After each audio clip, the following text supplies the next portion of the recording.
Happy Wednesday, y'all. Running a little behind, but I think I have everything I need set up. I'm gonna eat while we hang out for a bit and wait for people to get into the chat. What's up? Let me try to click some stuff first. We got Stang was first today. What up, Stang? Fam is doing good. Hope yours is doing good as well. Hey y'all, the answer to the stream question is the same to about war. What is it good for? Are you talking about Prime Day or are you talking about the lawsuit?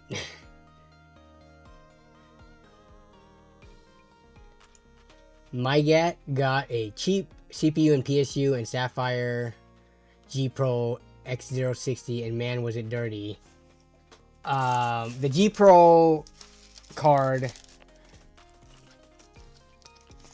I'm guessing that was an eBay purchase. Was it on sale during Prime Day?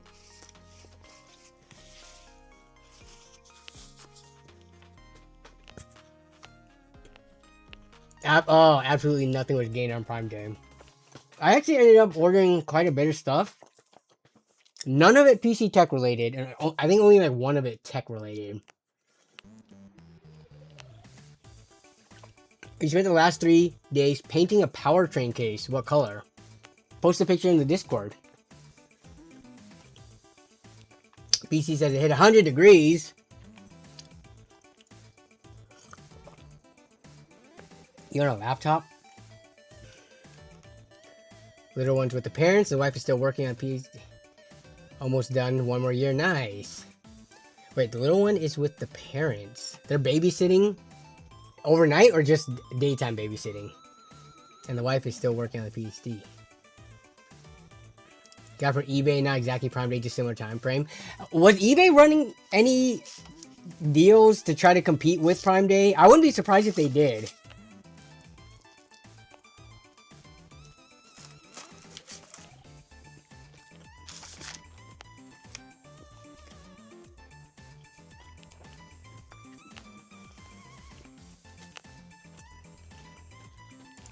Less than 80 bucks and basically the RX 6600.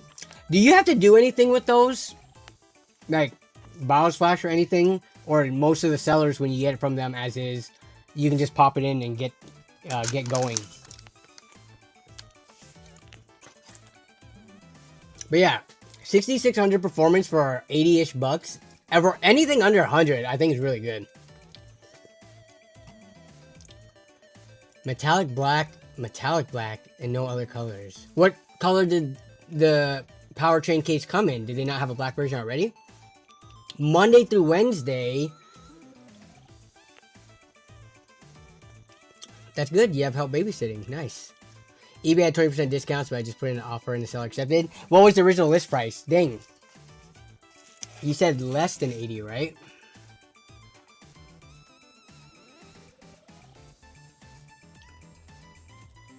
Yeah. Dang, that's a good price.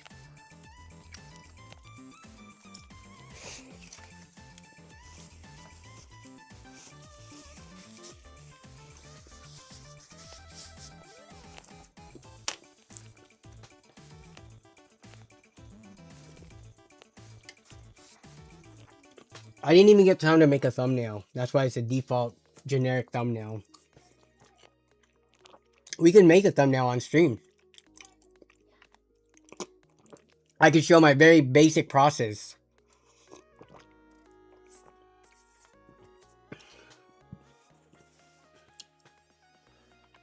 Adrenaline is supposed to recognize the card and load RX 6600 drivers. Only the HDMI is not set up. Oh, I mean, that's fine. What's up, Extreme Zone? Yes, we got the Costco pizza today. One of the best deals if you're going to eat out. Or if you're already shopping at Costco.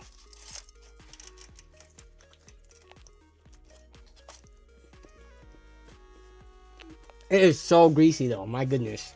Every time I pick it up, I gotta wipe off my hands. This is why people knife and fork sometimes when you're at Costco and you see people using a knife and fork. It's so greasy.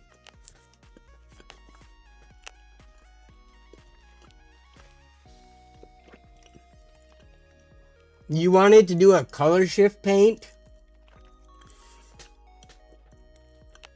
color shift what colors? That's like the same as what they used to call chameleon paint, right? Where depending on what angle you look at it, you see 2 different colors. What's up, Pete Dunn? You managed to grab 5 Cooler Master Hyper 212 Spectrum V3s for about $15 each on Amazon. Which one is that? Let me look this up. Hyper 212 Spectrum V3.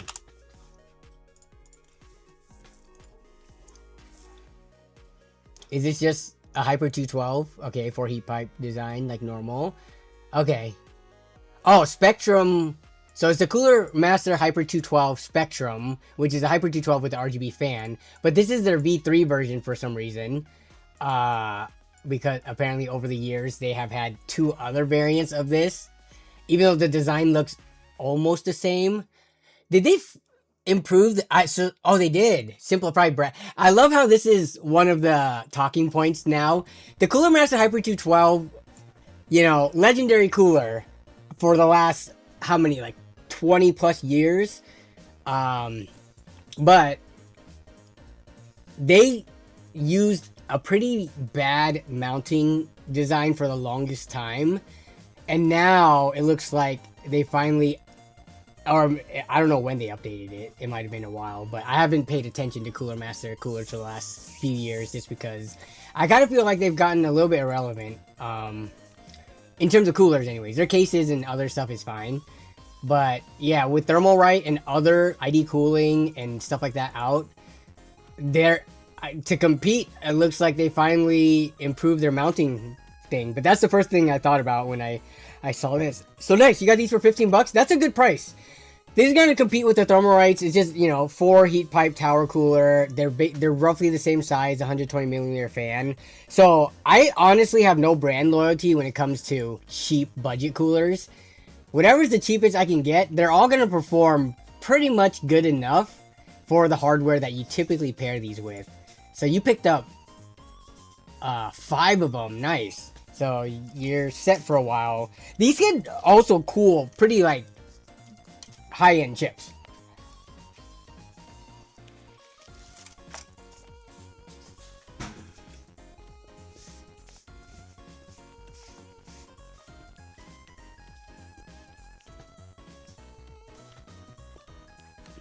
What's up, Franco Relly? The Canadian Costco pizza is extra greasy. The cheese is the greasiest one because, my goodness, for the cheese, they put like double cheese compared to a pepperoni. And that cheese gets greasy.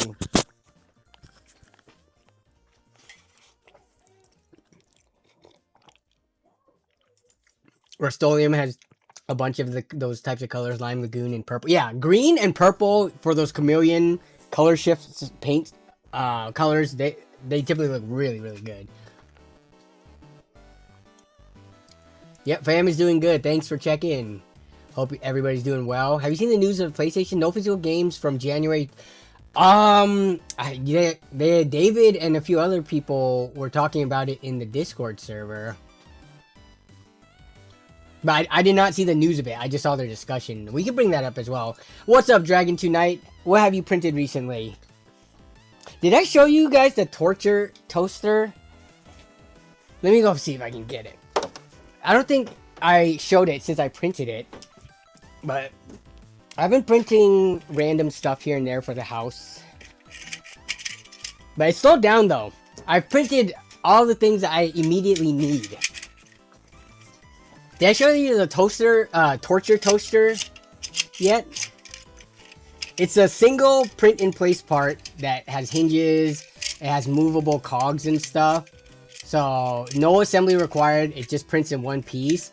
And it's supposed to test like how accurate and how good the like different tolerances and stuff on your print is. But if you have downtime with your printer, you can do one of these test prints just to see. But yeah, some of these I still need to break, but it also prints these in place, these movable things. So, these little piston things. But yeah. So, my printer printed this with default settings almost perfectly. So I'm very happy with the performance of it. But yeah, aside from that, I haven't done a ton of printing just because I need to figure out what I want to print next. I don't want to do Gridfinity because that's just a huge undertaking. I need to still figure out what little brackets and fixtures and stuff I need around the house.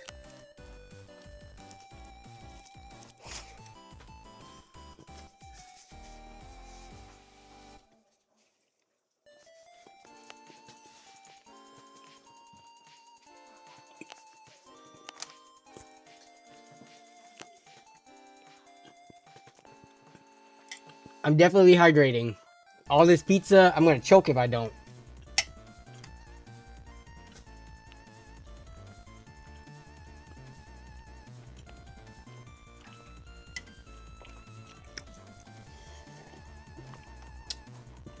But Extreme Zone just sold a Ryzen 3600 6600 XT gaming PC today. Nice. All right, let me try to think of the price. With those parts, with profit on top, did you sell it for 700?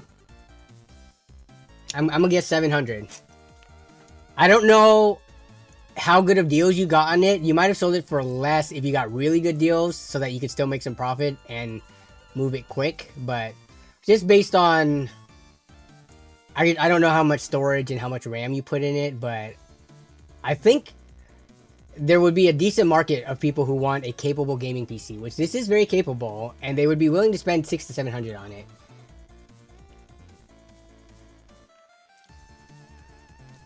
What's up, Techman TY? I bought some collector card stuff from Scamazon. 2-day delivery, was broken into multiple ones. Last one delivered in 7 days. But did you get the things, and were they what you wanted? The collectibles, and not like fakes?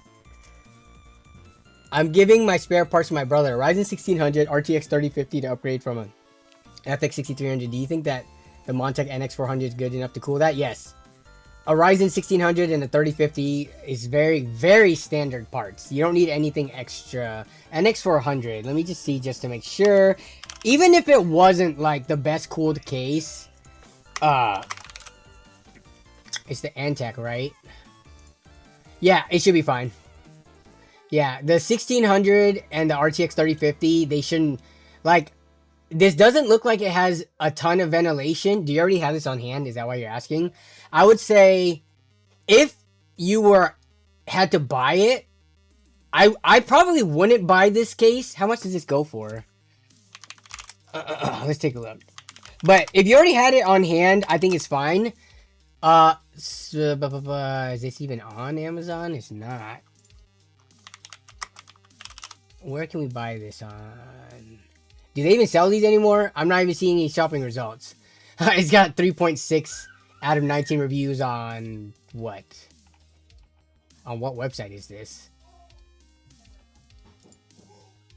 Is this just a Google? Is this just a Google review? Oh, reviews on Newegg. Okay, it says Newegg business, would not buy from again. Cute but ineffective case. Spent 2 hours adding fans, dealing with cables, trying to find space. So, yeah, this case looks like a real budget bin type of case just by looking at the design. Again, if you already had it, I think it's fine. I would not buy it if you didn't have it. And I think there's other quality cases, much better quality for a similar price, probably. How's the new LAN video? I have not worked on the LAN video yet. I just realized it is already, we're about to hit 2 months. I need to start working on the LAN video. I'm not going to promise end of July, but I could just be very, very, what's it called? Motivated if I gave you guys an aggressive date. But I wish I could upload pics. Been on a Snoopy streak. I've gotten into painting miniatures again. It's so relaxing. That torture printer is fun. The, I've never painted 3D prints. Does it go on pretty nicely, or do you have to like sand it first, or like does it absorb any of it? Like does it splotch when you paint? Yeah, I'm lazy, and I don't play miniature type things like Dungeons and Dragons or Warhammer or anything like that. So I don't like, I've never like painted any miniature type stuff, but You're not late, Eddie. You're not late. Cable organizer. Did I show you my... I printed a USB thing finally. So I did print one of these USB things. So it has my SD card slots, or my SD cards, and then various thumb drives that I have. So there... Oh! It is kind of loose. But I get it. You probably don't want it to be so tight that you struggle putting it in and out. It just sits there anyway. So yeah, I printed that. I printed my headphone hanger. I printed a cable organizer, like a bin, or are you talking about like one of those things where you put it on the side of your desk and then you can run cables into it and slot it in? Ant-Man, I bought some hearing aids from the dark web that translate the animal language. What? I don't even know what that means. Translate animal language. You bought hearing aids from the dark web. Ant-Man, what? I can't believe I just read that sentence. Why is that a sentence that just occurred in 2026? What up, HDZ? Thank you. I am enjoying the pizza. I need to finish this pizza so then I can get to the stream without interruption.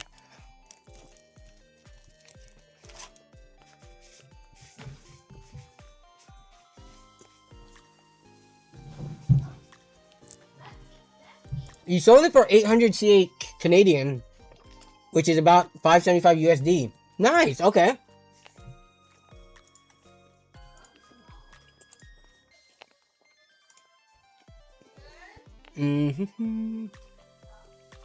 Wait, where did you post this? Oh, you posted it in general?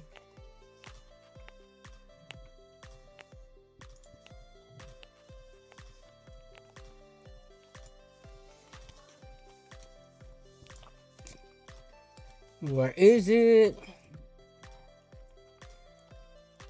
Off topic? No. Stream submissions? Nope. I have no idea where you posted this. You said other specs are in the Discord. Unless this is an older... Oh, here it is. Sorry, 3 days ago. I found it. B550 board, half terabyte Gen 4 NVMe drive, and half terabyte-ish SATA drive, so 1 terabyte total across two. RM750. Okay, you put a pretty nice power supply in it, and you let it go for 575 USD. I think that's a great price. Whoever picked this up, 16 gigs of DDR5. Yeah, nice. How much would you say you profited from it? But yeah, ETA on the LAN video. I'm hoping before the end of August, but realistically, I should get started on it sooner and crank it out.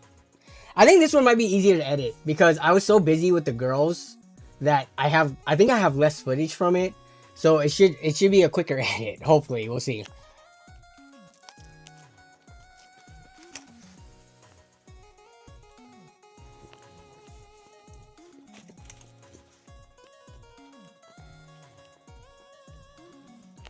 The Darth Nihilus. First time to stream here. Just purchased a 9070XT, installed into my 5800X3 system. Things performs like a beast in 1440p. Nice. Nice, yeah. 9070XT, especially for the prices we've been seeing in the last couple of weeks. Basically, like 50 bucks over MSRP. Probably going to be the best deal on a graphics card we're going to see in a while. Unless this lawsuit that we're going to bring up in a bit somehow fixes the market by the end of the year, which is 5 months away, so we'll see.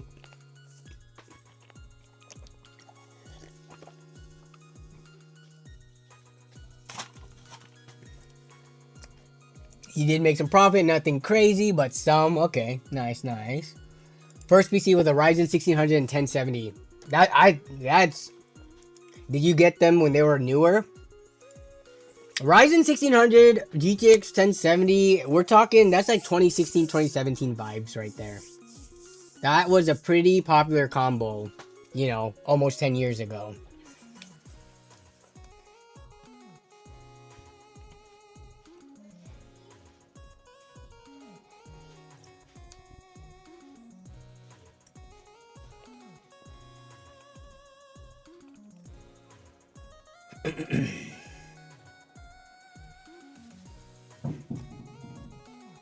Montech is a decent brand, not too bad to build in and usually already stocked with fans. Yeah, Montech is, I think they're people definitely, they're becoming more of a household name.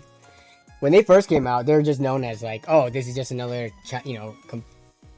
Chinese brand, cheap case manufacturer. But I think at least a lot of the people who pay attention in the tech space, Montech is moving on up.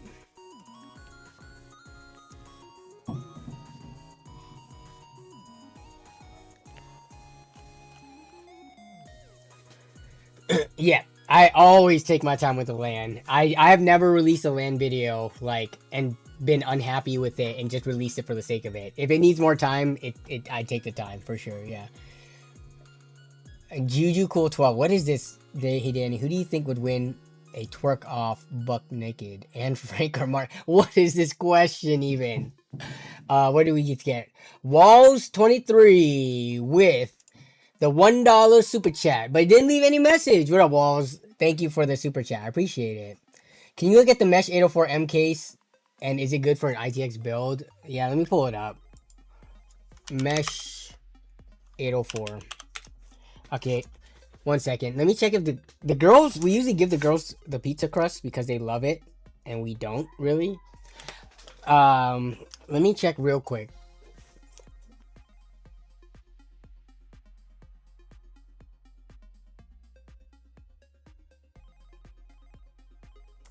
Never mind, the girls are done eating. They don't get the crust. I guess I have to eat the crust.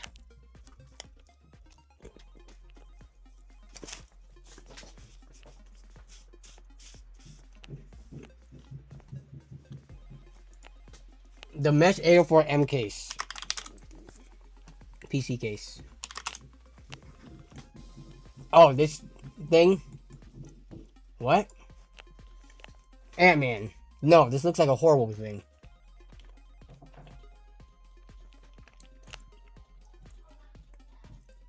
As long as you use acrylic, it probably won't splash, but if you're really worried about the then primer it first. Yeah, good point. Good point. What brand do you recommend for a second monitor similar to your setup? Which one? Second monitor. Okay. Let me see. You talking about like a portable monitor, or what other monitor are you talking about?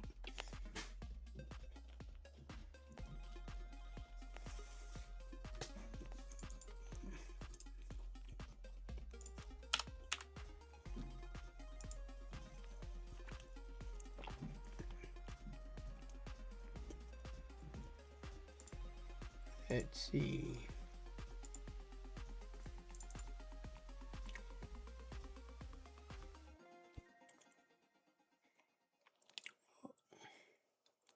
Why is this not working?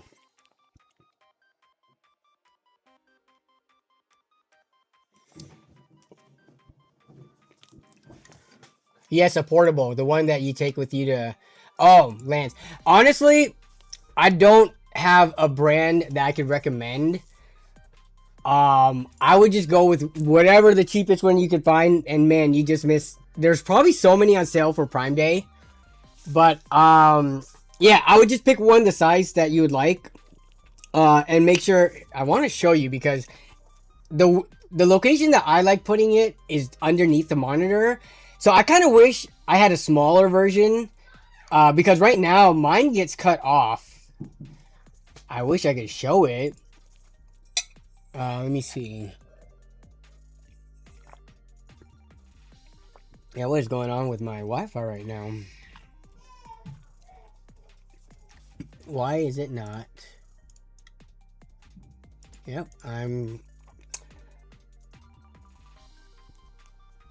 it doesn't want to show, but for mine, it gets overlapped by my main monitor. So I wish I had like a 13-inch version so that it wasn't as tall, so that the top of the screen doesn't get cut off.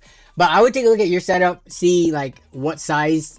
The most common size I think is like the 15.6-inch portable monitors. But other than that, I think most of them like are the same.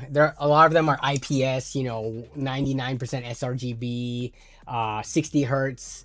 Unless you want like a fancier one, but for a secondary portable monitor like that, I don't think it's worth spending extra money on. The secondary monitor for me is solely a screen to throw stuff onto. Like I throw some of my music players and controls and stuff down there. And I wouldn't spend more than $50 on one. You can find them all day, every day on Amazon for $50 or less.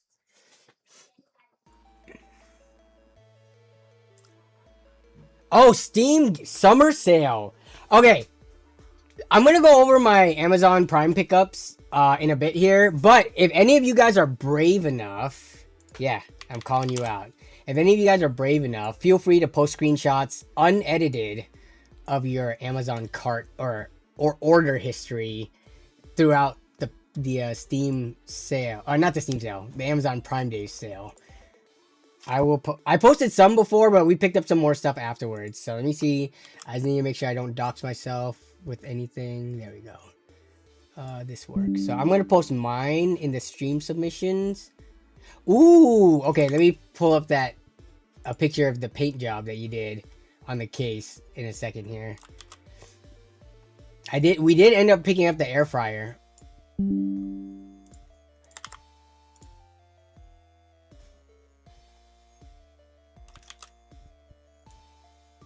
I think this is it.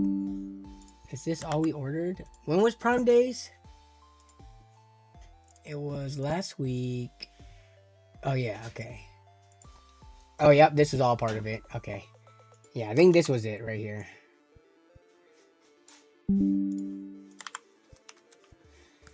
But let's take a look at this case. Okay, so this...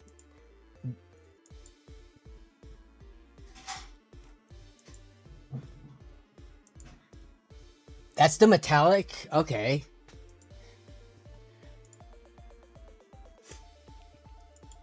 So they wanted or you said this was for a family member that wanted metallic black instead of the stock matte black. That color or texture, whatever, I like that. Now, in terms of the overall job, this definitely doesn't look like, you know, it came straight from the factory. This definitely looks like it was hand sprayed, but I mean, it's as good as you can get. It's really hard to do these like perfectly unless you have, you know, like a pressure sprayer or what's it called, like an air compressor, like more of a professional kit to do it with. Oh, I'm guessing this handle might be more of the stock color, maybe.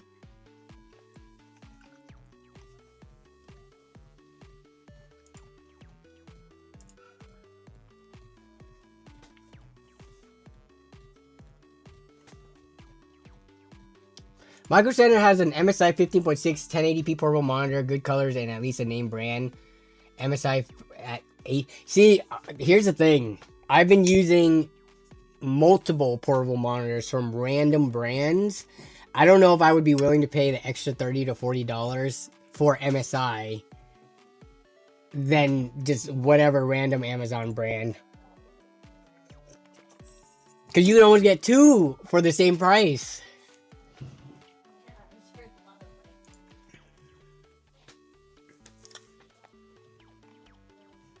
It's Amazon Prime Day. The thing about Prime Day is it's actually pretty decent, and there are sales for other things not tech related. Like we'll go over my list of stuff that I bought in a second here. Let me take one last bite of this pizza, and then we can do it.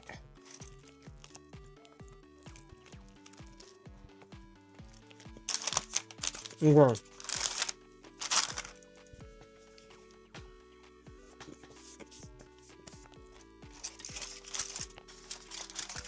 I'm good to go.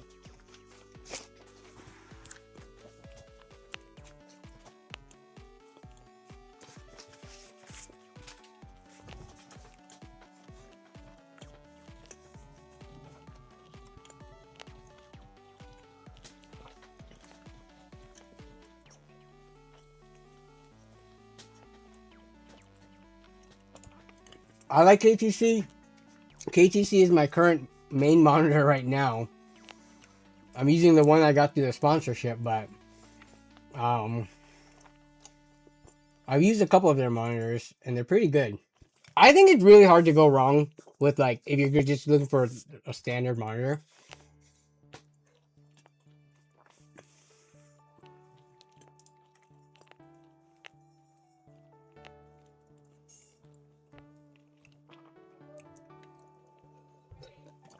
Apologize for the chewing noise. I just realized I should have muted that. What's a LAN party? A LAN party is when you get together with your friends or whoever. I guess, would you ever throw a LAN party with people that aren't your friends? You can do it with family, I guess. You get together with a group of people, you bring your computers, your setups, and then you connect to the same local area network. In the past, it used to be you used to play games over the local area network, but these days, a lot of the companies don't have LAN support for their games, probably because they don't want people to just pirate it, because they want online authentication to make sure you actually bought the product with the product key.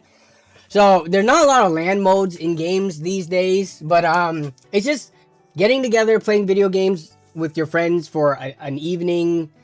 Actually, I don't know. I'm trying to think, have we ever done like a LAN party that's only a day? Most of our LAN parties go throughout the whole weekend, but I guess you could have a single day LAN party or even a single evening LAN party. But getting together, playing games together, all connected to the same internet, basically.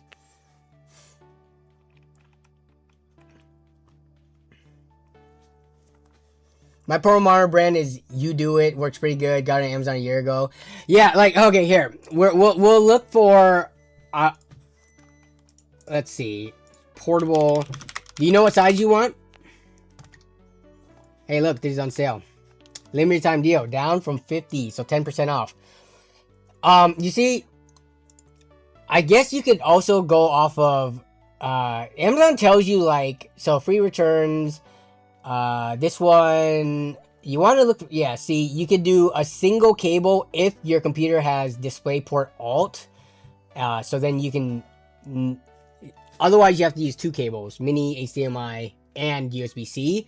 But you could use a single USB-C cable into the monitor and get both display and power if your motherboard has a DisplayPort Alt. Or like, I forget which Thunderbolt, on like the back of your motherboard. InnoView, like if I was shopping for a monitor right now, oh, YX, look at this one. What is this? What's the color mode? 72% sRGB. So if that's important to you, which it isn't for me, then maybe you avoid this one. But let's see, any use. What is this one? Supposedly it has HDR. Okay, any color.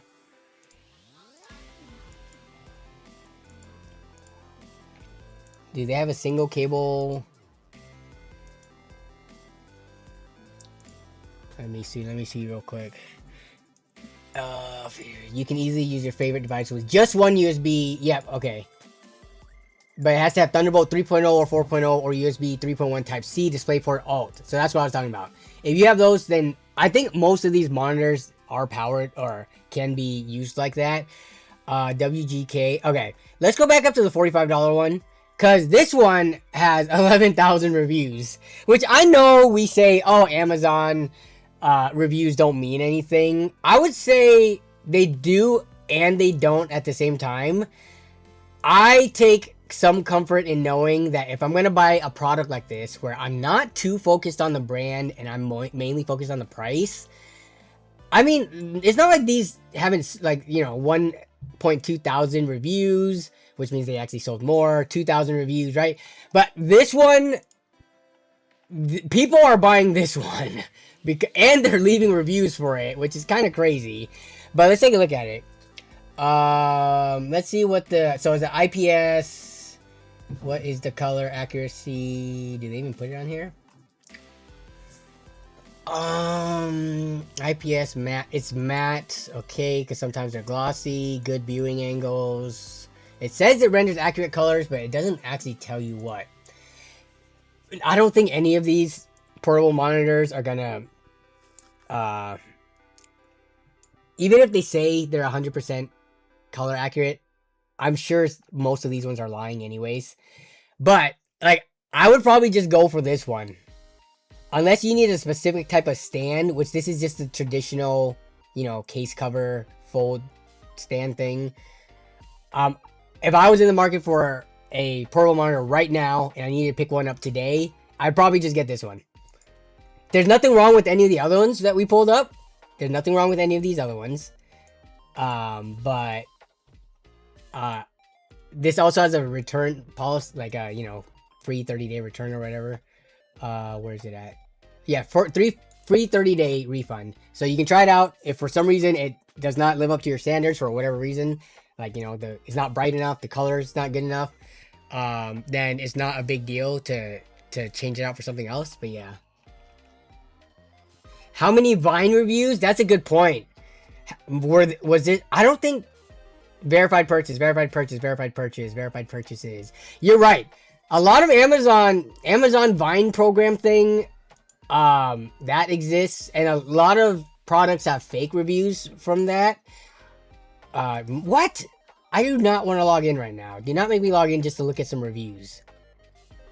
But yeah, I mean, it seems like this monitor just works fine. Here, I'll give you a link. Let me get a short link for this. If you really do want to pick something up. And this this has my stamp of approval, even if I haven't used it, just because I honestly don't think you can go wrong with this.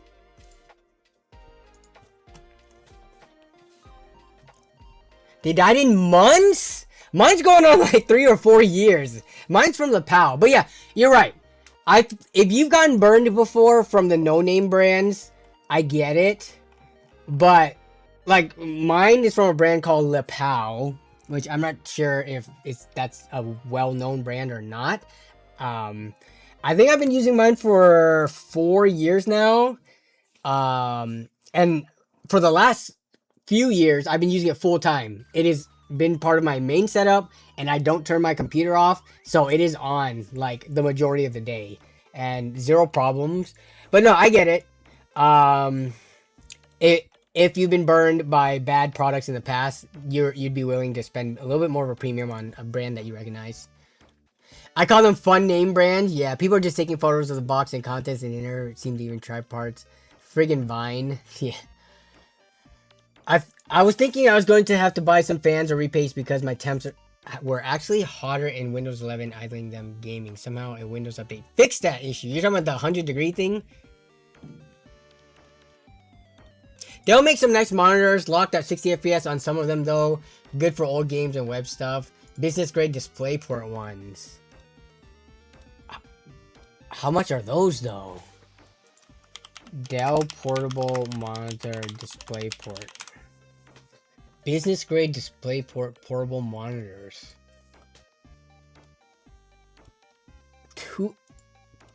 Okay, do they have 244? Why is this the only thing that only one portable monitor pops up? Is this the only one that Dell offers? Yeah, so portable. That's the only filter selected. Let me see if I can search portable monitor. I mean, okay, here we go. Portable. Why did this not pop up earlier? $199. Okay. Maybe it's because we're in the gaming section. So here's normal monitors. Where's the first portable monitor from Dell? I mean, in terms of being business grade, what does that even mean? Here's a monitor without a stand, so that's not a portable monitor. USB-C, nope, 24-inch. I wouldn't consider a 24-inch a portable monitor. It needs to be like, I don't know, 17 or smaller maybe? Here we go. Yeah, that was the first, that's the only portable monitor. No, I don't know, man. I know it's broke boy energy, but I have broke boy energy. I don't think in any world would I ever pay $244 for a portable monitor. I do not. There's no way. Let me see. What does this thing have? I mean, so it's like This part, what is this, a battery? Why is this so, or is that the dock where you get your USB, or so you got your USB-C in there.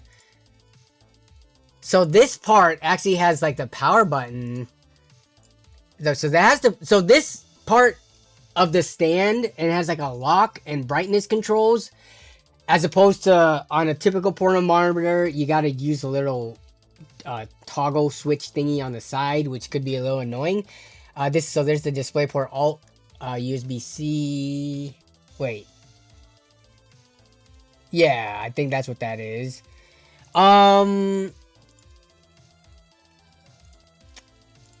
It's got it on both sides. Okay. Yeah, I don't know, man. Maybe is it, you know how stuff for like businesses is just, I feel like, marked up.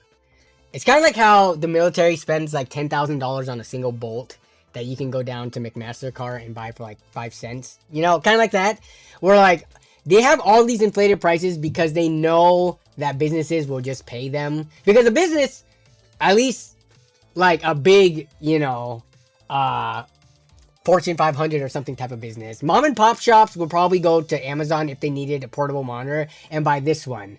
But the big megacorps, when they're buying it, they're probably sourcing it from Dell and paying $244 per portable monitor. I feel like that's why the prices are inflated. So it's IPS, tilt portrait, okay, USB, video port. All these other cheap ones also have 2 USB-C ports though. So I don't know, man. $244, you can get a nice kit of RAM for that price. You could get a full-size monitor for that price, which I know is not the same thing because we are, like, if you're specifically looking for a portable monitor, you need it in that form factor. But, dude, this, I don't know. I'm positive there's a factory in Shenzhen pumping out those cheapo monitors. It's a crapshoot in quality. I use external power from my MSI. You get better performance for brightness. Let me see how bright mine gets. I haven't measured the nits in it, but yeah, I would say if that's definitely a requirement, it is a crapshoot that you might have to play the return game on Amazon quite a bit. I find them used for $20 to $49 all the time around town. You mean like in the Facebook Marketplace and OfferUp? Yeah, I feel like this is just one of those things where people buy it, they use it, and then when they're either when they upgrade or they're, you know, they just don't need it anymore, you can find in your local listings. Kind of like keyboards, mice, mics, all that stuff. If you're trying to save money, go secondhand.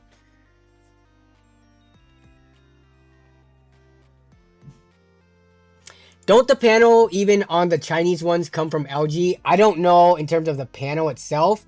You would think that if they came from one of the big... Yeah, I'm not sure if we're going to get any panel information from these.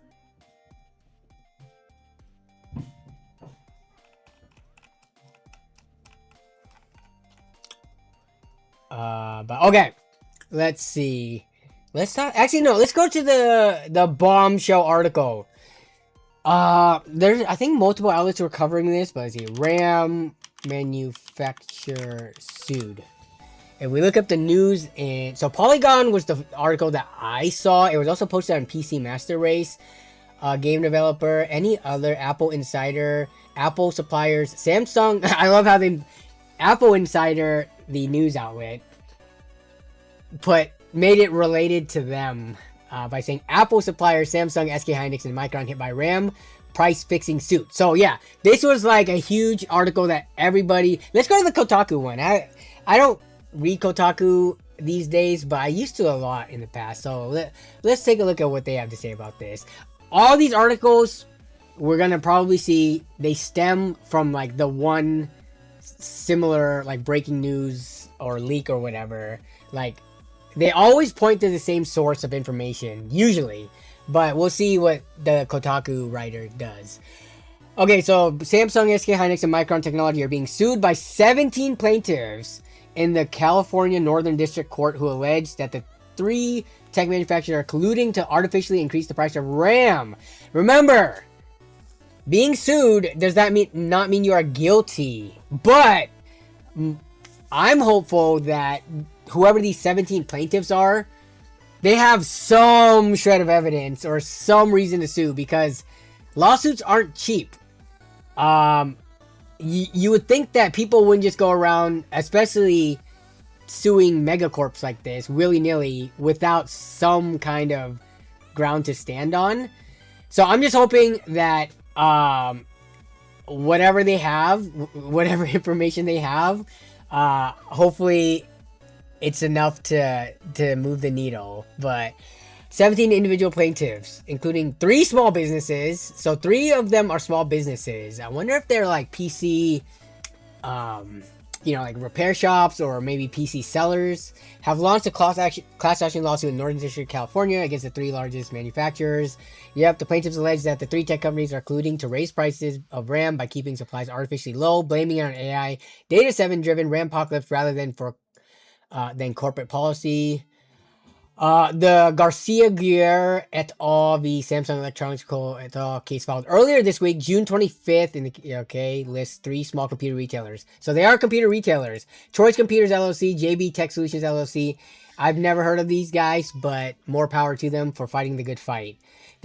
So they claim that they're essentially part of a cartel that's collaborating to inflate the prices by controlling the overwhelming majority of the market.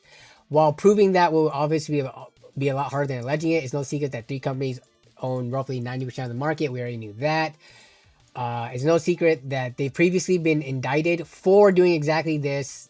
In 2005, 2 Samsung executives and 1 Hynix America executive were indicted by a San Francisco jury for DRAM price fixing. So this has happened in the past already, but the 2005 one, people actually got in trouble. It happened again, what was it, 2016, 17, or 18, around then, when the prices went up again, but no one got in trouble that time.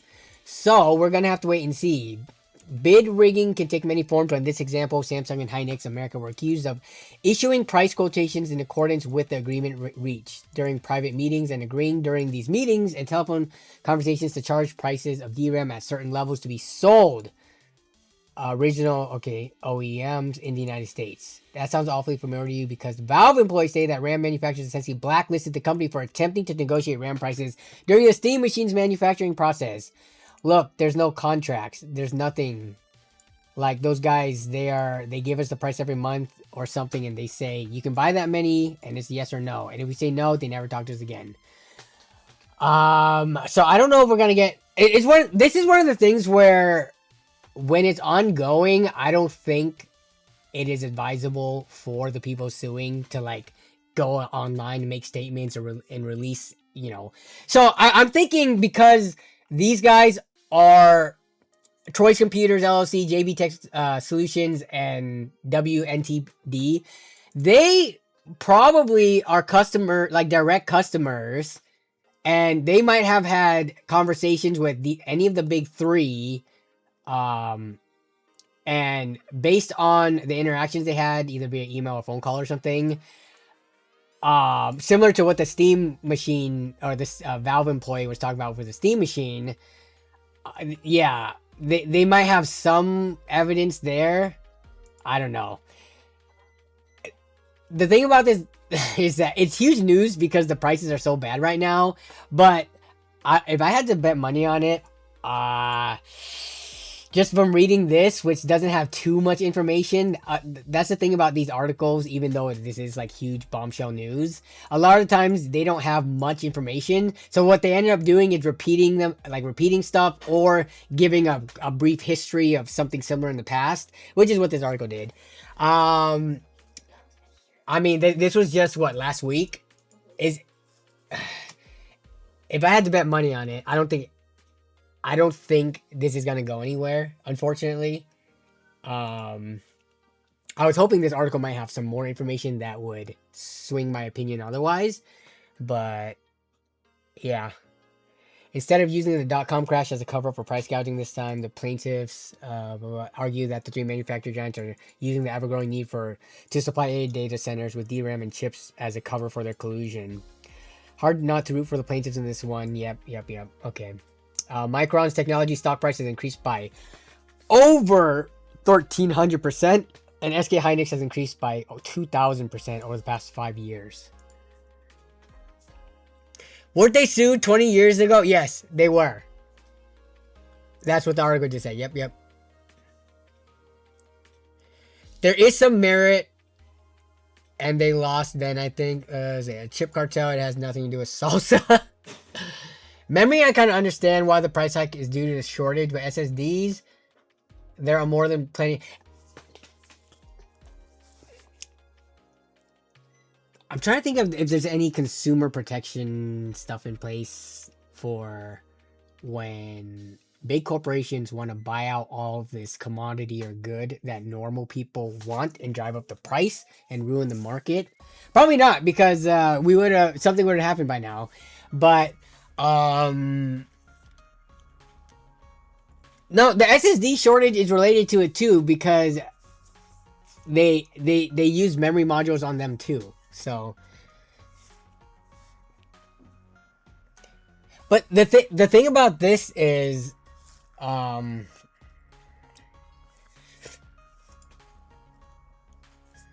know how lawsuits work, right? This is going to be an ongoing slow thing where they now the big three probably need to have time to respond, and then it just goes back and forth and stuff for a while. So even though I think most people would be happy to hear that the big three are being sued, I don't think in terms of the short term this is going to do anything or change anything. I don't know. Maybe one thing that happens sometimes in these cases is that once this happens, and it makes this is like world news right now, right? Other people can jump onto the lawsuit as well. So we'll have to see. So 17 plaintiffs so far. 3 of them are, I wonder who the other 14 are. So 3 of them are small computer retailers. But now that this is a huge national article, no, not even national, global article, maybe others like them, and even maybe some of the big pre-built manufacturers that are having trouble supplying, and maybe Steam and Valve and stuff, if they can hop onto the lawsuit because they've had conversations with these companies that are kind of leading towards them potentially colluding, then I think that'd be a good thing. But yeah, so that's the news so far. It's not much news, but it's the biggest round of news with regards to the DIY PC tech space in the last few weeks, I would say. What about Jensen Escobar? He's a major seller. Yeah. If you can still buy something and there's supply, is there technically a shortage? People were pushing back on my YouTube short. Remember the stream when we went to Amazon and just looked at all the RAM that we could buy? And it was just readily available. People were like, just because it's in stock, does it? So I can only buy 3 on that one. Huh, I wonder, did these companies all of a sudden just limit how many we could buy after a lot of people started pointing it out? Yeah, where's all the... Oh, no, this one I could buy 30 of. Okay, so it's just some modules. But yeah, so when I posted that and did that activity or that exercise, it was kind of a meme. Obviously, there could still be a shortage if there are things in stock. And I do understand supply and demand. But in this case, I'm not convinced that the demand from AI data centers is not manufactured.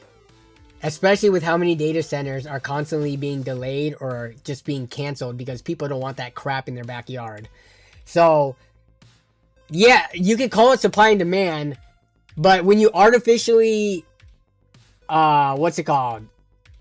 you lower the supply because you reallocate it to something else that you could claim to have higher demand in like the AI sector and data centers. I don't think that's traditional like supply and demand that most people are talking about.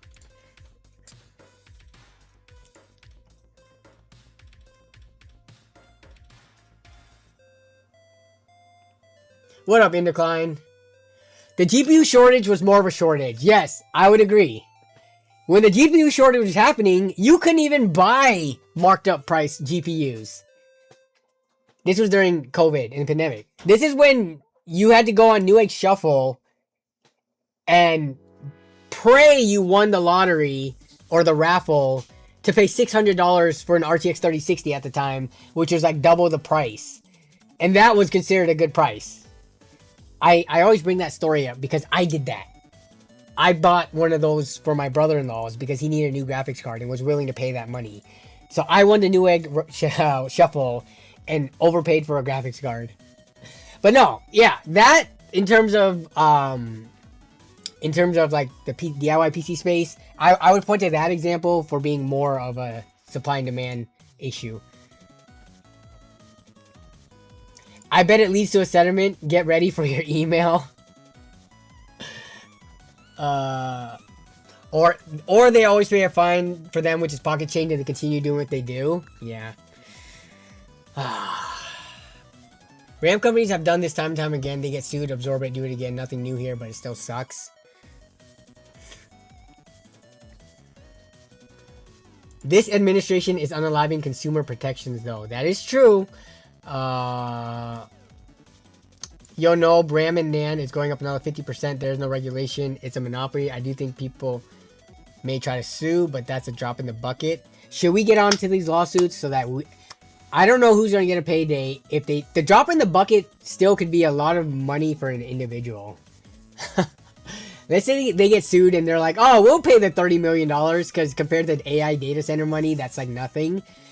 That split among, it probably wouldn't be that much, but I'm just using some random number I pulled out of my ass as an example. That among 17 plaintiffs, after lawyer fees and stuff, is still a decent chunk of change. Should I hop onto this? I don't know what my part would be if I were to hop onto it. I have never been a part of any lawsuit, so I don't even know how all this works. I wouldn't even know who to contact.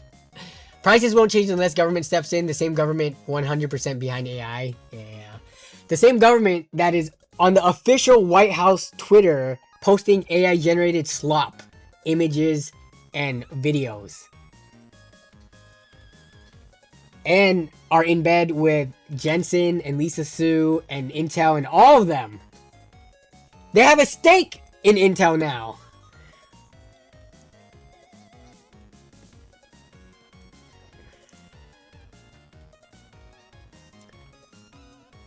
The problem with the lawsuit is even if the RAM manufacturer is found guilty, worst thing that happens, they fine. Yep.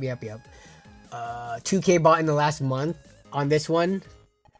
No, this one has 300 bought in the last month. Let's check out some of these random ones. 500 plus bought in the last month. Oh man, this shortage I thought was going on for like the last 6 months. 500 plus bought, and we can only get 3 of them this time. But what if I bought 3 and then try to buy more? Only 4 left in stock. How many of these sold? This one's a 64 gig for $400. There have been random deals of like $300 kits popping up here and there. 200 for 16 gigs. Oof. AI data centers is just data throughput for a surveillance state. It's so funny that the administration in charge and the people that voted for it, I thought they were against that. They were against government control and oversight and all that stuff, and we've got all these companies trying to have surveillance cameras and stuff at every single point of our lives to use AI face tracking and like what's it called, recognition, movement patterns and stuff to do some freaking Minority Report levels of predicting crime and stuff. Oh man. Most of us in the chat are still young enough that we are going to actually be alive when the early rounds of all this stuff is gonna happen. We already seen crazy AI generated videos that could be passed for almost convincingly real. In the next decade, we're toast. They're trying to recoup the lost revenues they would have gotten from the data centers. They can straight suck it. Yes, suck it.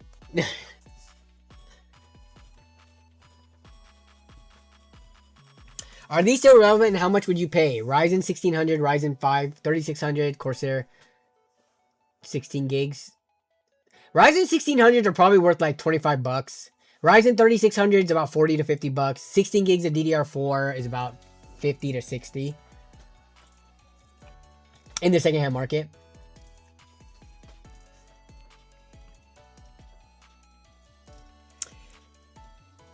El Ninzo Gaming, much love from Sweden. Just want to say thank you for all the years you spent doing videos. Love them. Thanks for the kind words. I appreciate it.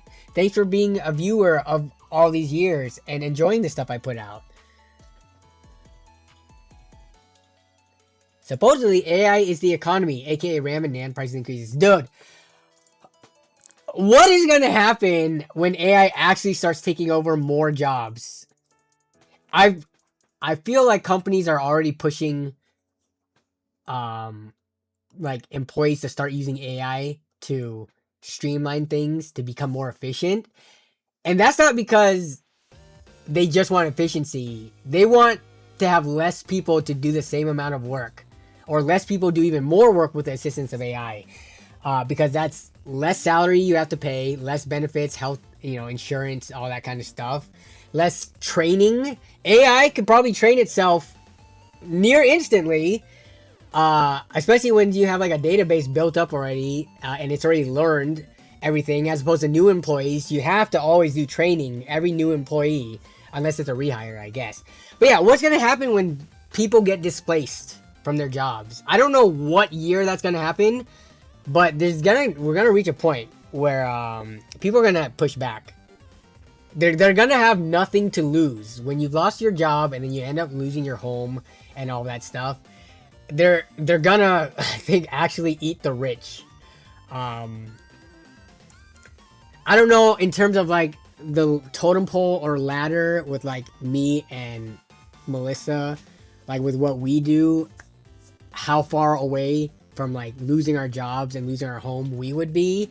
I think we're probably a little bit more shielded than entry-level workers, which actually make up a huge portion of the workforce, at least in the US. So we probably would be shielded from, that for a while. But yeah, I don't know, man. And then I don't even know what to think for our girls once they're old enough to work. We're still like at least 15 years away from the girls being of age to work. But I don't even know if there's going to be jobs for them at that point.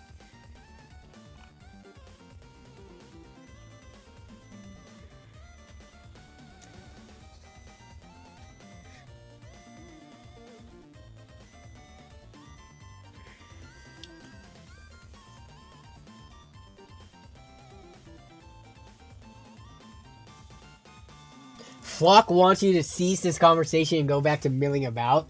Yeah, let's go back to talking about Costco pizzas and what I wasted. I didn't waste any money during this Prime Day, I don't think.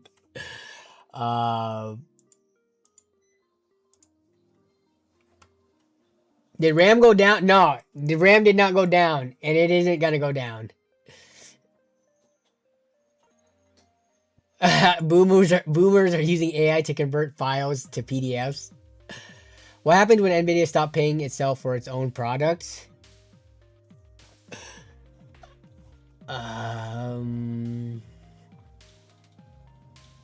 Their valuation goes down. AI also does not take time off or complain. Or they don't get hurt on the job. They don't sue you for getting hurt on the job. They don't just work from home and wiggle their mouse around every 30 minutes to make it look like they're working.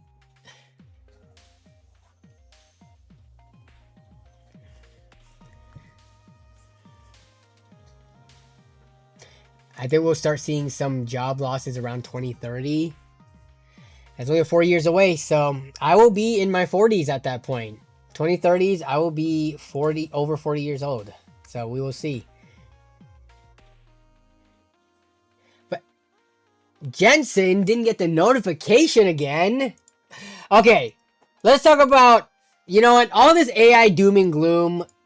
We can only take so much of it. I get, like, we all know, we all understand. I don't want to just mope around on this stuff, right? There's only so much we can do. So much we have in our power. But you know what makes us happy? That rush of dopamine when we buy something and you get it in like 2 days. All right. So I'm going to go over what I picked up for Prime Day. Don't worry. It's not exciting. But If you guys picked up a decent amount of things, if you got a haul during Prime Day or Fantastic Sale, feel free to post, kind of like this, the screenshot of your orders unedited.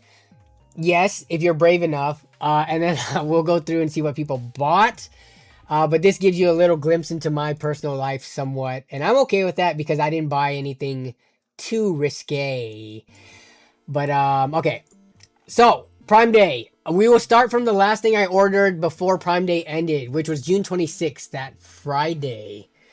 So the girls have been brushing their teeth ever since they were born because they were born with teeth from day one. So we just need to constantly be buying toothpaste for them. And they actually had these for a pretty good price. 3-pack for $7 something. So we just needed a refill on toothpaste. So, you know, Prime Days, again, are really good for random one-off things like this that go on sale. That actually go on sale, unlike RAM and graphics cards and stuff like that. And then we also picked up some of these cutting boards just because we're trying to move away from plastic. So this was a $40 set. If you've never used one of these wood fiber composite cutting boards before, I would say try it out.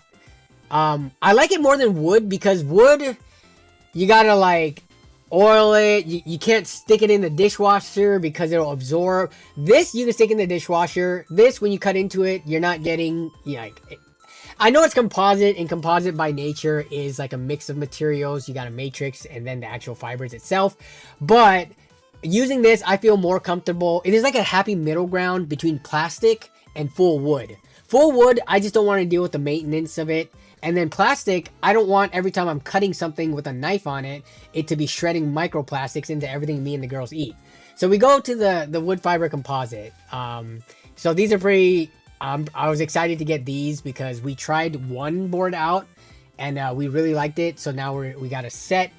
We got some of these because the girls are, they're starting to teeth, so they need some ice pops. So I got this for like $8.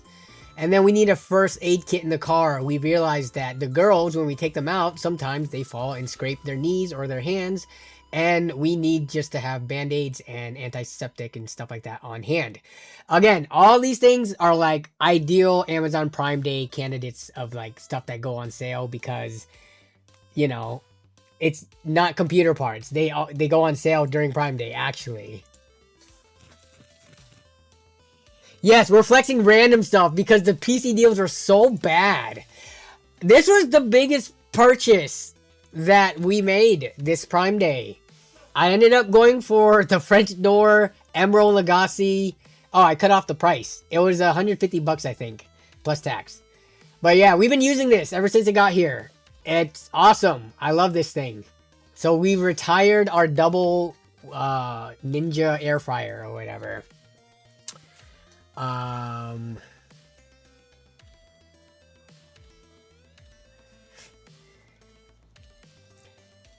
HDZ with the $5 super chat. Both left and right just voted unanimously to take your privacy from the internet and masquerading it as Protect the Children Act. ID required internet. Yeah. I would say both left and right has their fair share of evils. I'm just gonna say, you guys already know my opinions on Trump. He's not, I don't consider him right. I don't consider MAGA right. If you're a MAGA supporter, I don't know what to say. Like, I don't view MAGA the same as typical conservatives or, you know, left and right. It's a whole nother beast. But I don't want to get into the politics because I know some people are going to get butthurt about it. But yeah. I bought this wig. You guys will see why I bought the wig. I'm not going to explain the wig because it'll be revealed when it is revealed. I did buy Guild Wars 2 and I started playing it again just because they had a sale. This stuff, it was like 40% off. Any MMO enjoyers out there? We need the geriatrics out of politics. I agree with that one.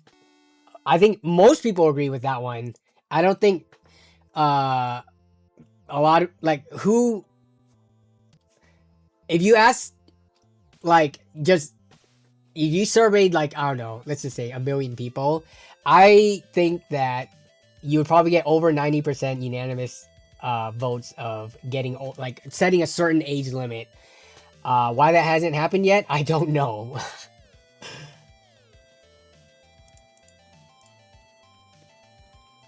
I got a 1000 watt PSU for like $66 delivered. That's all you got? Okay. That's a pretty good price for one. Which model was it? Do you think the 9600X AMD and the B850 Eagle Ice motherboard for $300 was a good deal? So you're talking about like $160 mother... No, 160... No, 9600X is like closer to 160 to 170. So it makes the motherboard around 130. That's about standard price. I wouldn't say that's a good deal. I would think you could get that... Let me look. I feel like you could get that deal at any point in time. So 9600X, okay, yep, so we can get it for one, so that means we would have to find a $125 B850 motherboard. Which I don't know how, so...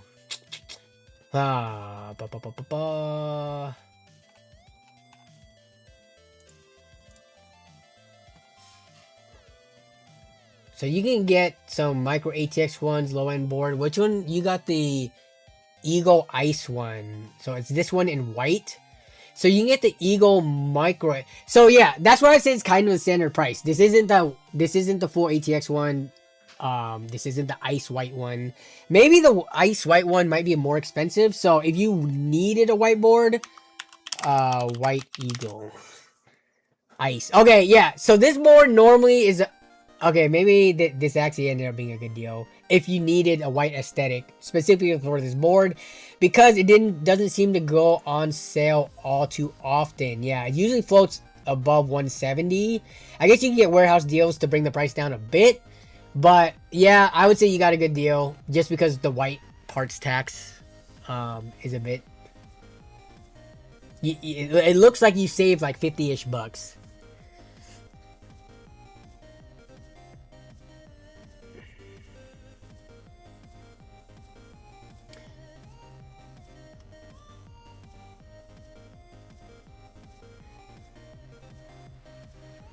I swore off everything politics related years ago. Yeah. The only thing is though, you could ignore politics, but it's not going to ignore you. Hey, what's up, Ray Mumu? Okay, let's see. So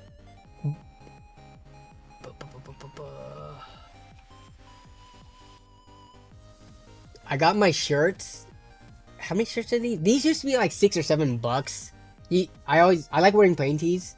And some of these I bought like over a decade ago, so they're starting to fade. So I needed to buy some more, but around $8 a shirt, not too bad. These next level shirts though, they're poly cotton blend, which give them a little stretch, but also they don't shrink and they're super comfortable.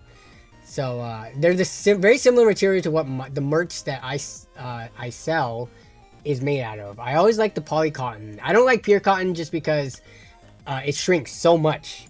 And then here's another order for different shirts that I had to place separately for some reason but it's all next level apparel. We're gonna try to start potty training the girls at barely a year old, or at least getting them used to the toilet. So we bought one of these things, just parent stuff. And then this stuff, my mom wanted this, so I ordered her this for Prime Day. I got myself a Adobe. I hate paying for Adobe. It's just, I can't break away from it. It's just one of those things that like, I'm too ingrained into the software.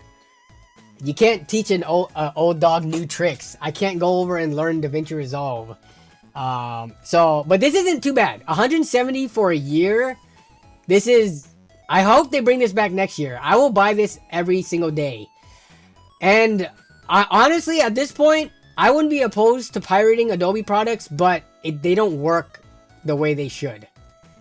For what I need it for, like the auto masking, which uses some AI, and for the text, the transcription and stuff, it breaks when you don't have a connection to the Creative Cloud thing. So I had to pay for it, whatever, $170 for a year. That's like a little bit over $10 a month, not the end of the world. It's like $15 a month about. Is that right? No, it's a little bit over $15 a month. 15 would be... No, it's a little bit under $15 a month. Yeah, so not too bad of a price. Considering, you know, I can make money off YouTube. It's not the end of the world. The only tech thing I would say I bought, tech adjacent or related, maybe the Guild Wars games, the Adobe, and then these lithium batteries for our front door lock, just because you need 1.5 volts. And I was finally able to find a deal on AAA rechargeable lithium 1.5 volt batteries.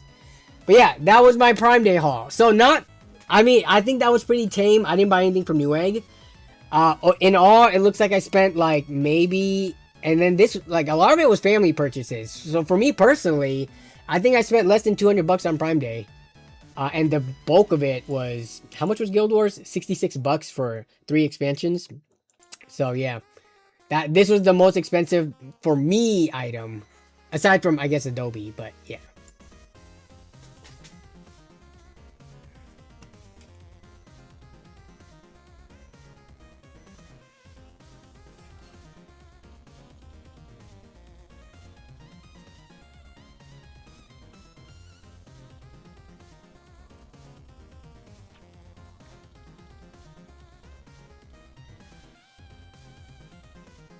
Where did you get that My Hero Academia shirt? I honestly have no idea. I think this was a Christmas gift. Actually, I think this was, yeah, no, I think if I had to guess, I'm not 100% sure. I think Melissa bought it for me like a few years ago during Christmas or something. I have no idea where it came from. It probably came from just wherever you can typically, you know, all the like Target and Kmart, Kmart doesn't exist anymore. Whoops. But like Target, Walmart, Uniqlo, like almost every like store that has clothes in it does like collaborations or has popular anime shirts and stuff. So that's probably where it came from.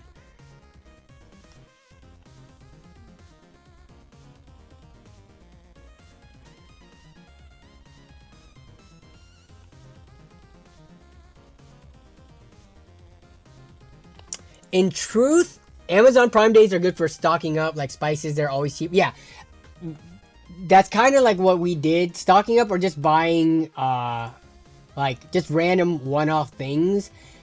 I would say in this list of stuff that I bought, there was nothing that I was super, okay, maybe I was excited for Guild Wars expansions.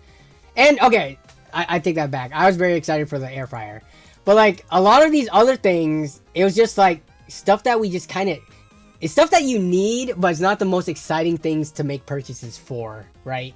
Stuff for around the house, restocking up on things like toothpaste and soap and stuff. Soaps and shampoos probably were on sale during Prime Day. But those are the things that you buy once and you're good for like 3 years. But yeah, none of this I was all too excited for compared to if I found a good deal on a graphics card or RAM or SSD or something like that.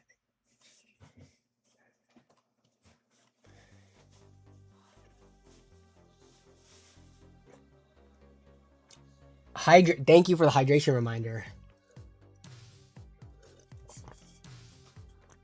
I spent my money on Newegg during Prime Day. I think I only got a supplement for my father on Prime Day. Oh yeah, supplements and multivitamins or whatever the heck. Yeah, on actual Prime itself. What did you get on? Wait, did you already post what you got? You got on.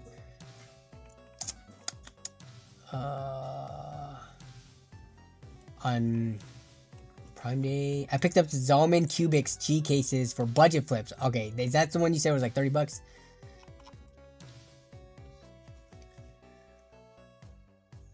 I also picked up Extreme Zone picked up a Lian Li V100 Mini with no fans from Newegg. Have some Thermalright ARGB fans put in it. Nice.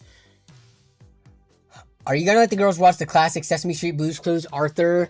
I don't know. Like, all the studies with like kids and screen time and stuff like that.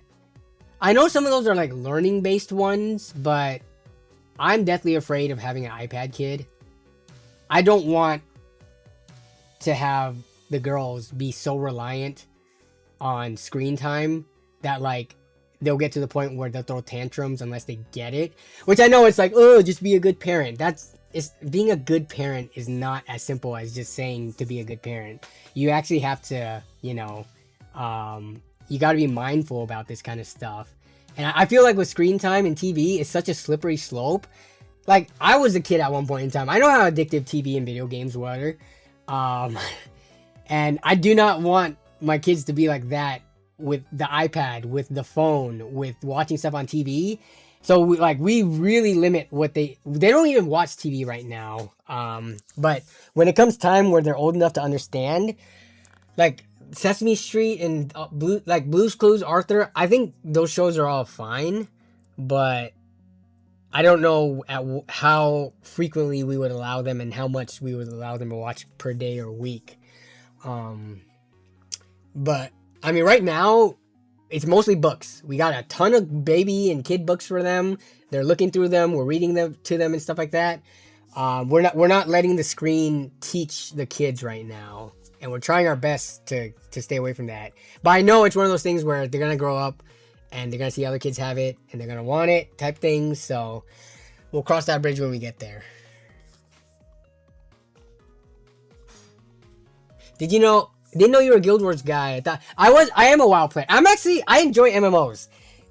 I have jokingly said privately that if I ever quit doing tech YouTube, I would want to be an MMO RPG variety player / reviewer / video essay content creator. To be able to just jump into an MMO, play it, and then like give my thoughts on it would be so fun.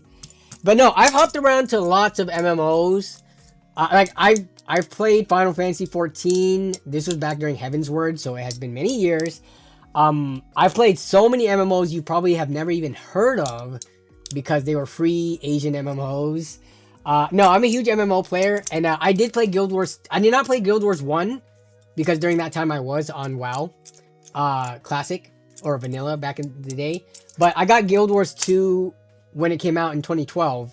I bought the early access, what's it called? Founders bundle thing.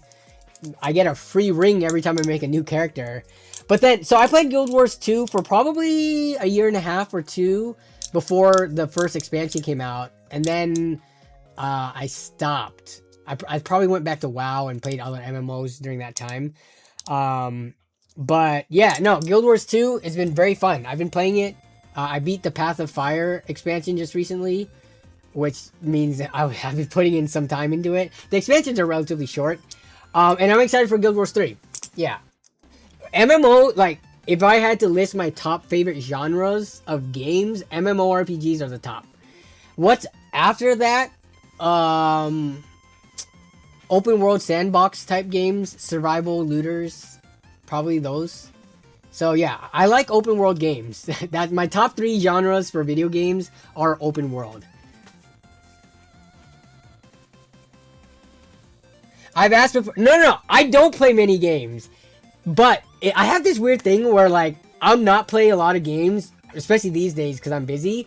But because I bought Guild Wars, I got super excited. So I've been losing sleep, on top of doing all the things I need to do, taking care of the girls and stuff. I've been playing Guild Wars very, very late night to get through the expansion. I'm working on my flying mount right now. And then I also bought another expansion so I can get the flying mount easier. But yeah. The thing is, I don't think the MMO genre is not the most popular genre. So anytime I have talked about games and me gaming in the past and it's about MMOs, there's like 2 people in the chat who are also MMO enjoyers.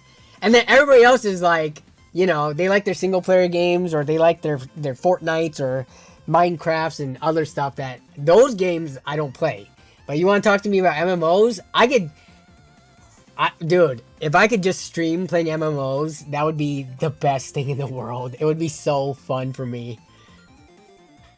Am I being sued? Why would I be sued? Guild Wars 1 was good. I never got into 2. Yeah, and they just did the Guild Wars 1 Reforged thing. I don't think I could hop into it, though. Because Guild Wars 1 wasn't a proper MMORPG. It's like an MMO light. Or it's like a room-based, instance-based, small party. It's a multiplayer game more than an MMO. When you look at the spectrum of, single player to multiplayer to massively multiplayer. And I think Guild Wars 1 is one of those things where if you played it originally, Reforged, especially it's on mobile too, you can play it on your phone. It would be awesome, but because I never experienced it originally, I don't have the nostalgia for it. and I don't think I would enjoy it that much. And I'm having a blast in Guild Wars 2, so I wouldn't have time to play it anyways. So yeah, you played FF. I don't even remember which expansion was around 2020 for FF14. But FF14, I remember I wanted to play it because when Heaven's Word came out, you know, that was the expansion kind of around the Dragoons. And I think in Final Fantasy lore, Dragoons are probably my favorite job or class. Just the whole lore behind them is so cool. Their armors and their spears are so cool. My favorite character of any Final Fantasy game ever is Sid Highwind, which is, he's technically like a modern day Dragoon. So that's why I played FF14. But I only played that for probably like 6 months or something. And then I couldn't get into it for some reason, which is odd because I really like Final Fantasy, like, you know, the world that they have, the mobs and stuff like that, summons and all that stuff. But I couldn't get into the game itself.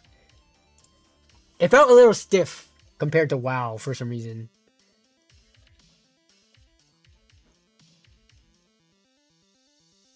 Lying about playing games is like, we don't even know you anymore. I will say, once I'm done with this Guild Wars stint, I might go back to like not playing as many games. Deals on the 9060 XT and 9070 XT have been great.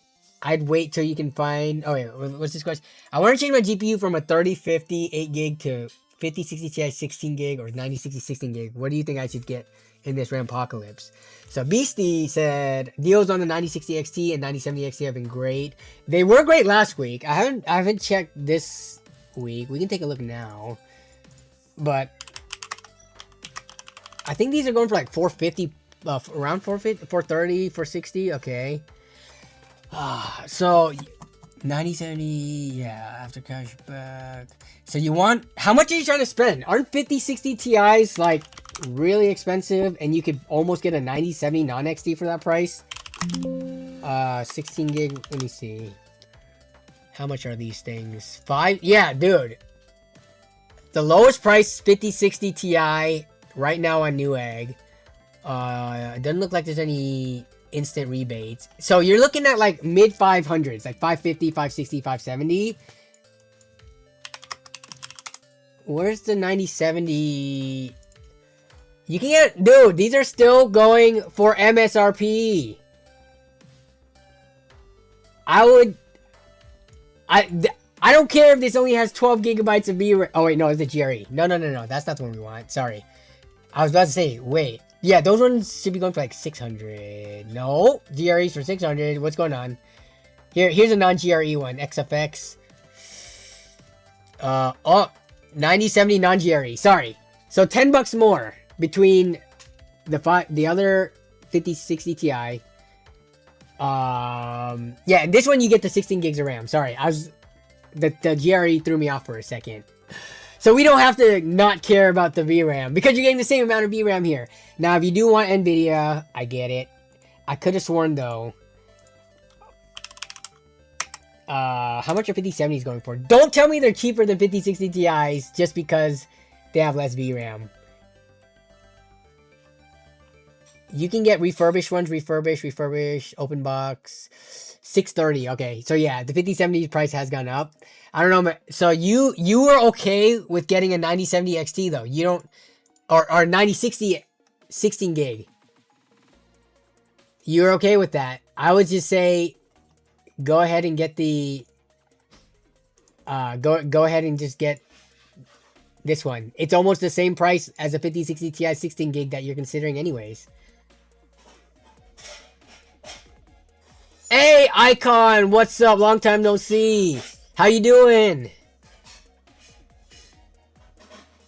Yeah, 5060, I don't understand.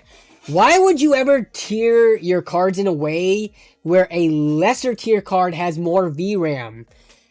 I swear these companies, both AMD and NVIDIA have done this because the 9060 XT having a 16 gigabyte version and then you pop up to the 9070 GRE with a 12 gig. To me, it's like, I feel like they need to get slapped in the face for that one. And then Nvidia, same thing. The 3060 12 gigs and the 3060 the what's it called, 5060 Ti 16 gigs. Like, what are we doing here? And then you go up to the 5070 and it's 12 gigs. Honestly, I'm picking the power of the card over the VRAM, because as we've seen, cards are relying more on upscaling more and more these days. And I feel like for a card like a 9060 XT 16 gigs, I don't think it's powerful enough to fully utilize it. I think 12 gigs would have been great for the 9060 XT, but giving it 16 gigs, if the price wasn't stupid like it is right now, sure, but 9060 XT's 16 gigabyte, if I can spell. Yeah, we're talking about over $400. You can get a refurbished 5060 GTX 960 for $400. 9060 XT 8 gigs. No, it's not gonna be 400. The cheapest one is this ASRock one for $420. I mean, at that point, I'm going in the secondhand market and I'm gonna get something better for $400 and save on taxes. In my region, the 9060 XT 16 gigs is $600 and the 5060 Ti is $650. That is crazy.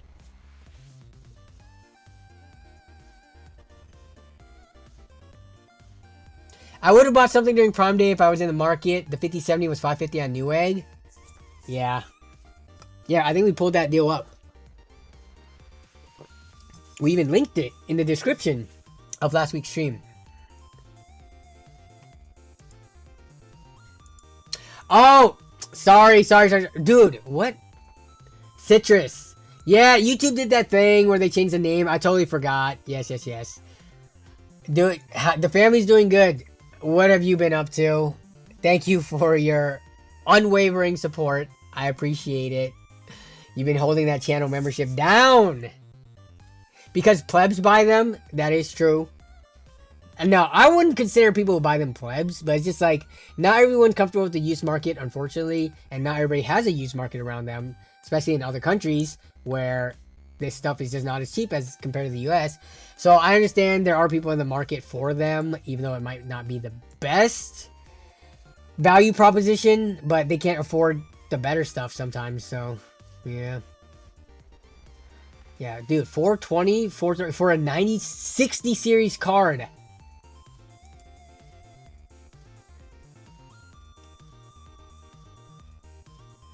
Yeah, that's 5060 8 gig beating the 3060 12 gigs. Dude, there are these people on the corners of the internet that just think VRAM is the most important thing, and they're gonna completely overlook the actual most important thing, which is the actual GPU itself, the die on it.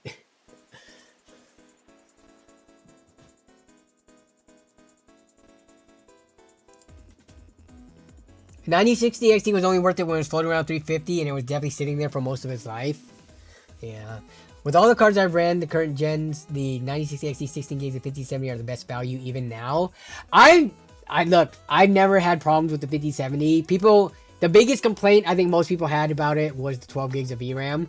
But I think now looking back, when you were able to snatch it at 550, and then the 5070 Ti, when those were still going for good deals and still popping up for like $700, my goodness. I remember the 5070 Ti it got very lukewarm reviews.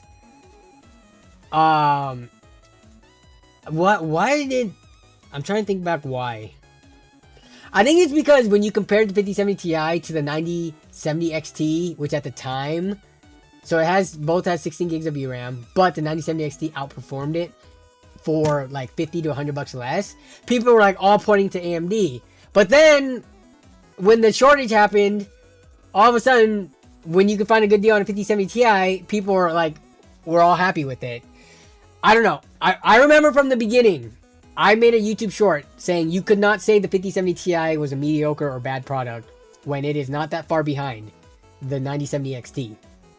You could call it not as good of value, but just because it's not as good by like 5 to 10% or whatever for frames per dollar, it doesn't mean you could just automatically classify it as, you know, waste of sand trash tier. Regrets, not regrets. Face it, Danny, you're a geek. The girls don't stand a chance of going checklist for long. You're right. You're right. I still need to do that thing where they need to pick out their CPU brand and their graphics card brand and their first starter Pokemon, where I lay it out in front of them and then they go walk to it and pick one.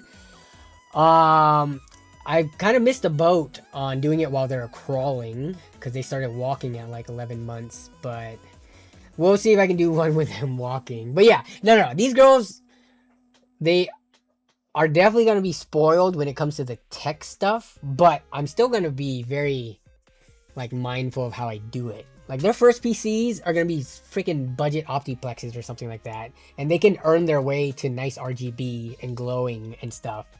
But yeah, the girl, like for a kid, you don't need anything beyond an optiplex that you could put some long-term support windows on so that you can get all your security updates, just for their basic word processing and like light gaming. You've been working so much, been with a startup the last 2 years as a programmer, so you're wearing all the hats. Well, I'm glad you're doing well, and I'm glad you've taken the time to stop by. I appreciate it. I mean, sounds like you're making bank, hopefully. I don't know. Startup money, does that mean like you get equity in the company? And that means if it blows up, you could be... I forget if you were already like baller status, but you could become even more so with this new venture. Yeah, they're going to be PC gaming at age 7. Maybe sooner than that. Dude, you want to talk about PC gaming, the classics? How many of y'all played some of these games? I feel like the older folks, well, some of the unks in the chat might have played stuff before this, but when we're talking about like when I was growing up, what was available for PC? Dude, I played Jumpstart first grade into like 4th grade, man. This game was fun. Jumpstart, Math Blasters, Reading Blasters.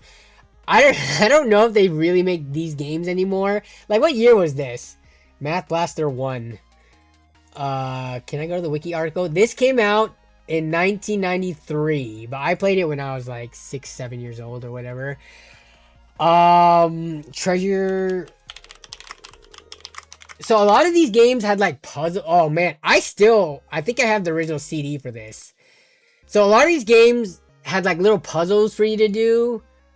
But I don't know what types of games. Definitely typing stuff for starting the girls off when they are old enough to like get in front of a computer.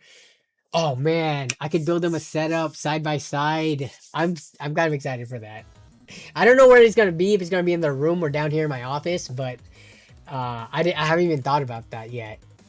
Building a desk setup for twins. That would be some unique content. That would be fun.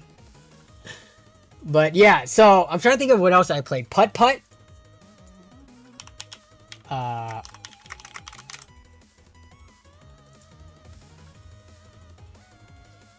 What was that fish game? Who was that fish? Was it something Flounder PC learning game? Freddy Fish, not Flounder. Yeah, Freddy Fish. Dude, there were so many games in the 90s, like PC learning games. In terms of what the girls would do first, yeah, no idea. I wonder if Steam. Let's look at Steam. To all people buying new hardware, does your current hardware not play the games you want it? Is that why you're upgrading, or you're upgrading for the sake of upgrading? That's a good question. Actually, let's focus on that for a second. We'll put the games on hold for a second. I can understand why some people would want to upgrade, like the person who is upgrading from a 3050, right? A 3050, I feel like, is pretty limiting if you want to start getting into some of the more AAA demanding games. And the 3050 has been out for how many years now? Like 6 years? Was it 2020? It's 20. Oh wait, no, it wasn't. Oh yeah, they released them. So it's been out for 4.5 years. Especially since it was such an entry level card, but they're the revised 6 gig model in 2024. It was such a low end card that like when you go entry level, it doesn't last as long. So yeah, a 3050 by now I feel like would be about the time to upgrade. Whereas if at the time you got a 3070 or 3080, that could last you maybe a couple more years. But I do like this question that you're posing because I feel like a lot of the people that I've seen, not in this community, because you guys in the chat, you guys are pretty money conscious and like, you know, deal hunters and stuff like that. But I've seen people just hop around graphics cards like every 2 years on like Reddit and YouTube comments and stuff, where I'm like, guys, if you have something that's like upper mid range, like a 3070 for example, I feel like you could still have a good gaming experience right now today with the 3070. It has 8 gigabytes of VRAM. You're probably going to be playing like light 1440p or just mainly 1080p. But if you're a money conscious person, you'll make it work.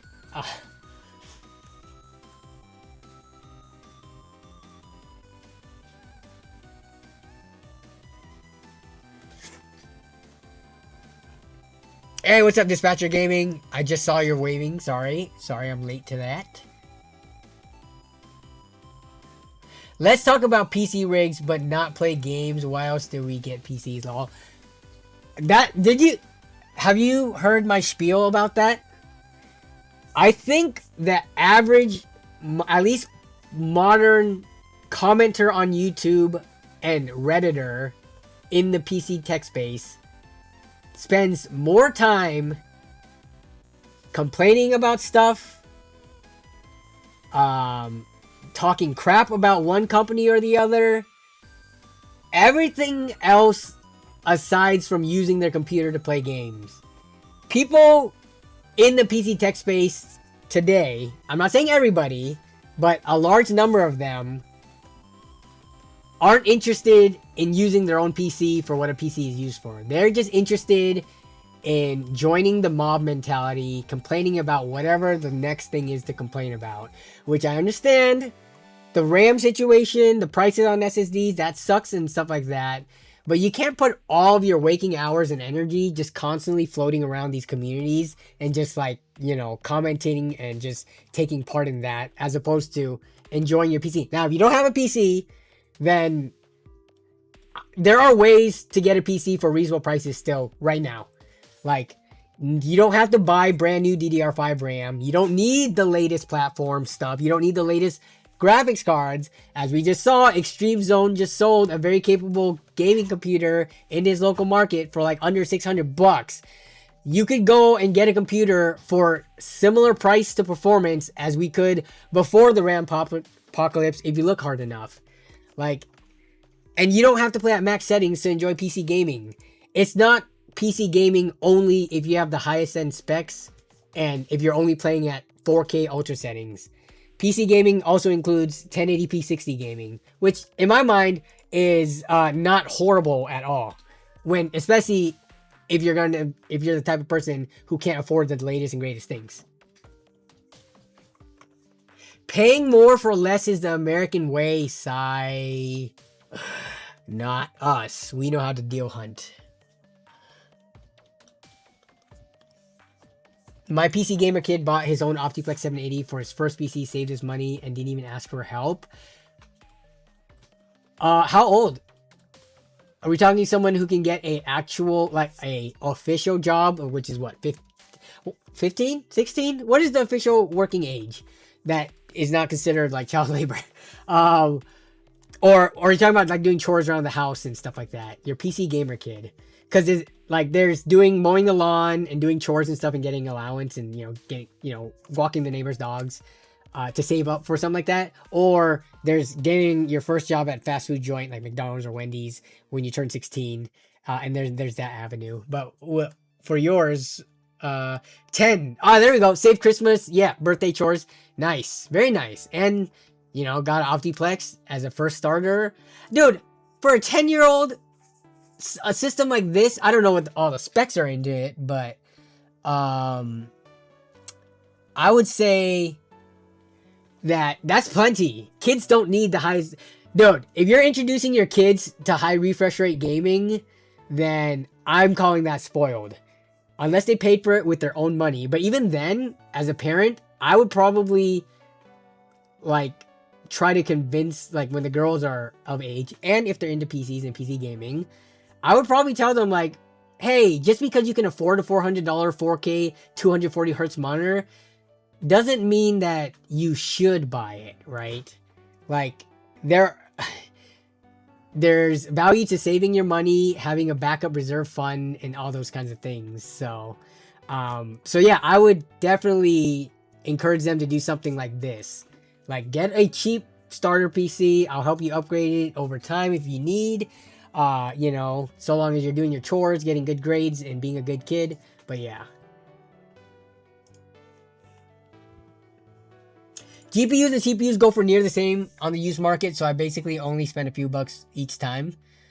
I upgrade for the experience with hardware.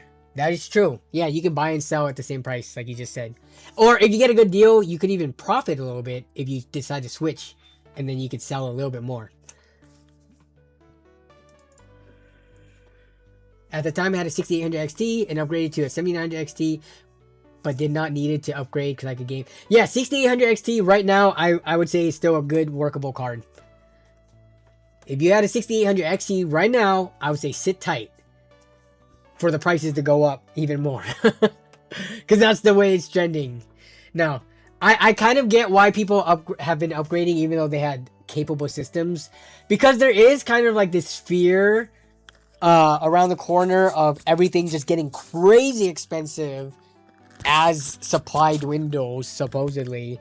And it just gets worse. And data centers suck up more allocations for all this hardware.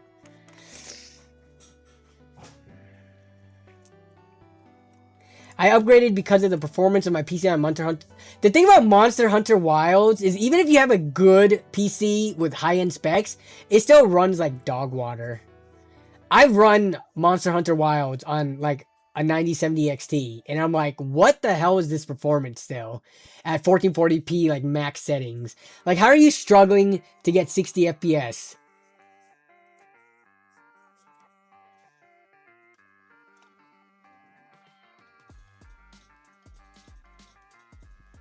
Yesterday, I sold a system with the Intel Xeon 2660V4 with a 1050 Ti for $270. Dude, for under 300 bucks, whatever kid is, or whoever's getting that PC, you can still play a lot of Valorant. You can play some Minecraft. You can play some League of Legends. So many games. You can play indie titles. You know, some of the best games ever made came out like 10, 15, 20 years ago. Skyrim. If a kid has never played Skyrim before, they could play that on a potato PC and it have an amazing experience.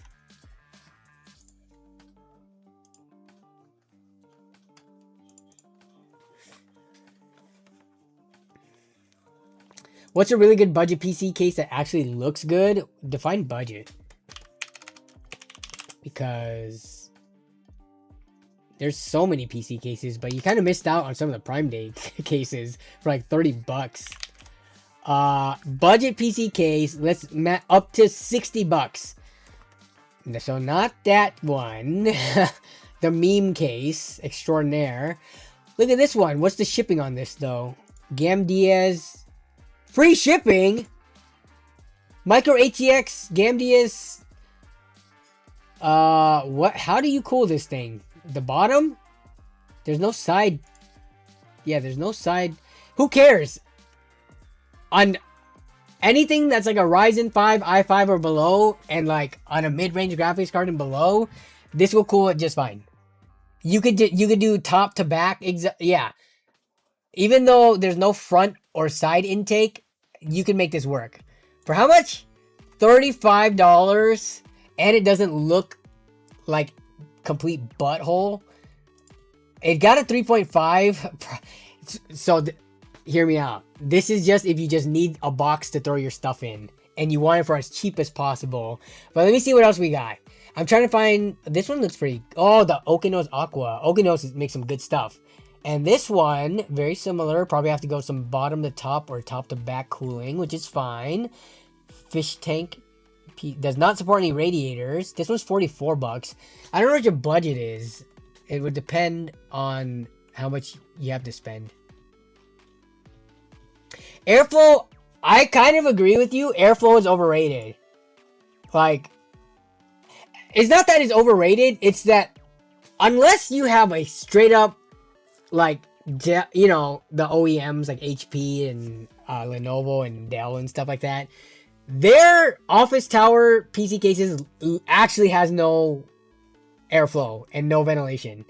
This, even though there's nothing in the front or the side, you can still pull in a decent amount of air from the top and exhaust it to the back. I'm guessing, yeah, you could probably put fans on the bottom here. Let me see. Even if you couldn't, there's enough. You could get enough airflow in here that I wouldn't be too concerned on a budget like this for the type of hardware you would likely throw in a case like this. 47 here, 49.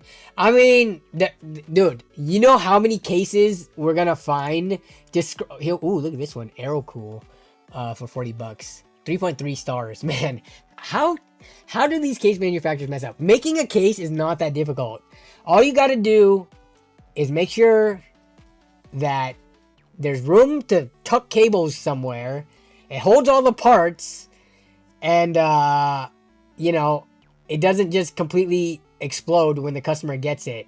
I feel like you would have to mess up pretty bad to get an average review under like 4 stars. Okay, let's see what else we got. Yeah, there's like no shortage of cases. Look at that delivery. You bet you could get a rad in it? I don't know. They would put some kind of support for rad, even 240, if it was possible. But they clearly said no rad, so you would have to kind of take the risk for that. Look at this mini art from Okinos, 55 bucks, and no tempered glass, so you don't have to worry about breaking your glass. You got the USB-C and USB like 3 not type A front connectivity. Yeah, this case looks pretty cool, and it's got, you know, mesh on all sides.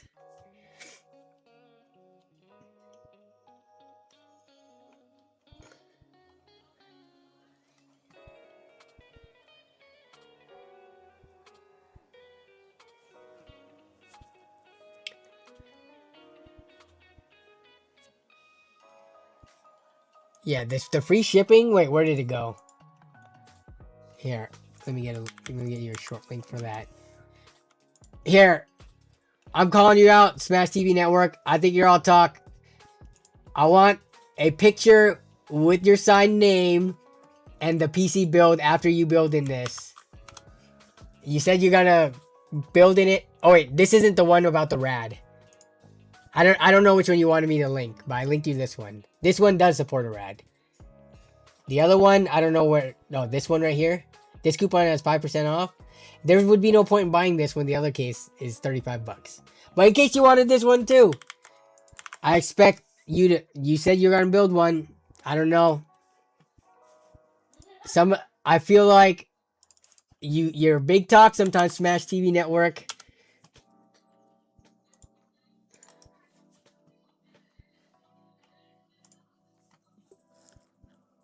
Lynnwood Vector V100 for 54 bucks. Yeah. I mean, there's so many cases on a budget. It depends on what your budget is. Did you ever say what your budget was? Epic Fusion 1? Or did you drop a comment and then leave the stream?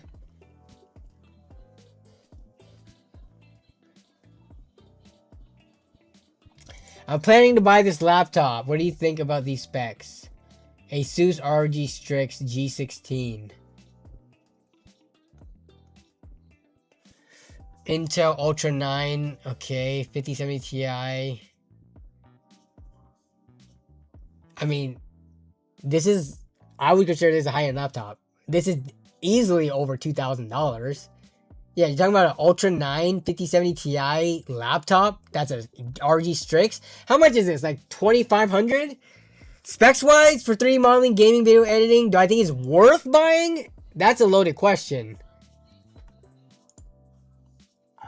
I feel like for 3D modeling, gaming, video editing, graphics work, and watching movies, I think you could get by with a lower end laptop than this and save money. But if you have the money for it, I guess you just the thing is, if you're buying modern components that are mid to upper mid to high end like this laptop is, it's not a question if it's good to do anything, because it's obvious it's good. I can't speak on the RG Strix G16 specifically. Like, I don't know, sometimes laptops have hinge problems, low build quality, whatever. I go for specs mainly. Some people in the Discord server, they would pay a premium to get not only specs, but a specific brand name and a line of laptops. I mean, the specs wise though, this can do everything you want it to do. Like, for sure. You could 3D model, game, do graphics work, all that stuff. Like, it would do it no problem. That's not even something you have to worry about, spending this much money on these kinds of specs.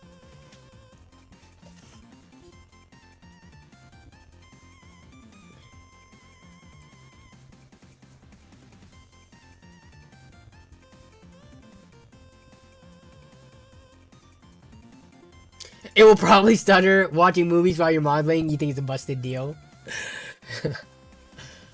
Lynnwood hasn't disappointed yet, even their cheaper options. I don't even know what the Lynnwood's cheapest cases are. Does Lynnwood make cheap cases? I mean, their Vector series is cheap.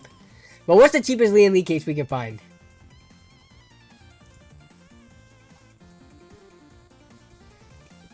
Okay, apparently nothing under $40, but they do have $40 fans, because as we sort by lowest price, we're starting to hit fans before we even get to cases at $40.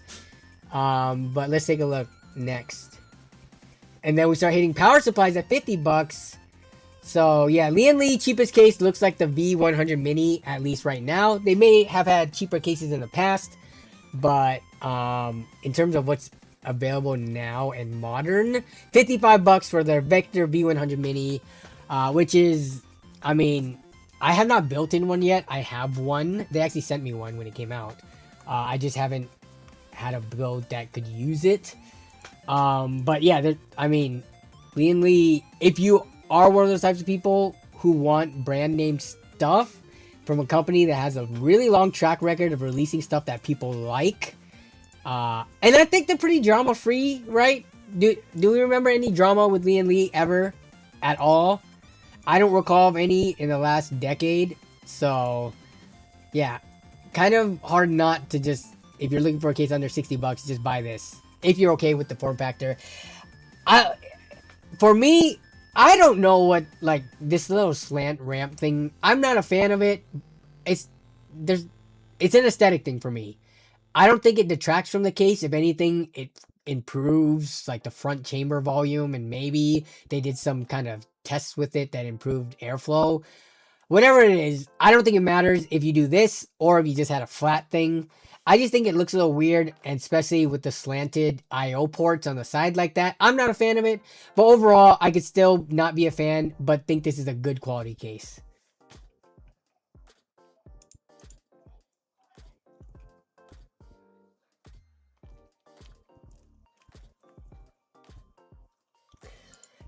You're a little confused, like which brand you should buy. Have you seen this content creator?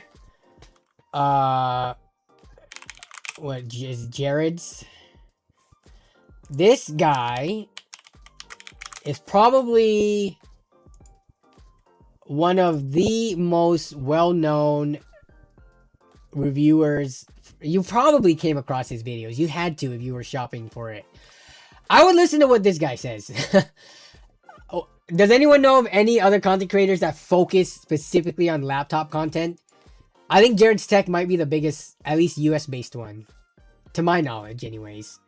Yeah, if ever I'm looking for laptop stuff, I usually go to Jared's Tech. I mean, I like Dave 2D as well, but Jared's Tech is more of like the in-depth stuff. Dave 2D is a little bit more high level and I like his presentation style. But yeah, I'll look at a Dave 2D video when something is releasing or launching. Or maybe if he's doing a quick comparison, but then afterwards I deep dive once I start honing in on which laptop I want to go for. And then I'll probably watch other reviews, and Jared's Tech will almost always be one of them. My favorite micro ATX budget, zero RGB is the Okino Cypress 2 wood.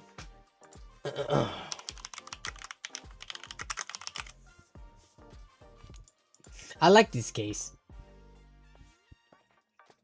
Is this the one that I built in? Cypress 2. No. I built in this one. I forgot what the name of it was already. I can't remember cases, guys. There's too many freaking cases. I confuse the names. I even did a sponsorship with this case. It's a good case. I can't for the life of me remember the name of it. Oh, is this one the Cypress? Oh my god. My browser is breaking. Alright, what's the Cypress? Cypress. Nope, it's not the one I built in. Okay. Yeah, mine was the Air Cross. Yes, Air Cross. I remember now because of the fan design. But yes. The Cypress. Wait, where did it go? I swear I just saw it. That's a Cypress 3 wood. You said it was the Cypress 2 wood. Where's the Cypress 2 wood at? Oh my goodness, Okinos, your website is breaking. Hello? Clicking it a million times probably isn't gonna help. What PC parts could I get for a $690 PC? If you are deal hunting really hard, you could probably get a Ryzen 5600. I don't know, RTX 3060, RX 6600 XT type build. If you're deal hunting really hard and using used parts. Other than that, if you buy new parts, I don't even know what to recommend. A Ryzen 5500, and I don't even know what you go for new graphics cards. When I think of graphics cards, I don't think of new pricing. Is anyone else like that, or is it just me? Like, for budget builds, sorry. And once you have a big enough budget to be able to afford like a 5070, 5060, you know, stuff like that. But for a build that is $690, you're probably limited to $300 or less on the graphics card. Probably less now because storage and RAM is so expensive. It's just like, I default to a build like this, you gotta go used graphics card. And for $300 or less, I mean, I guess you could fit in a 6700 XT. I don't know how good of a deal hunter you are, but I would say go for a Ryzen 5 5600 RX 6700 XT build, and then make adjustments depending on what you can find. Like you can upgrade or downgrade the graphics card depending on if you run out of money, etc.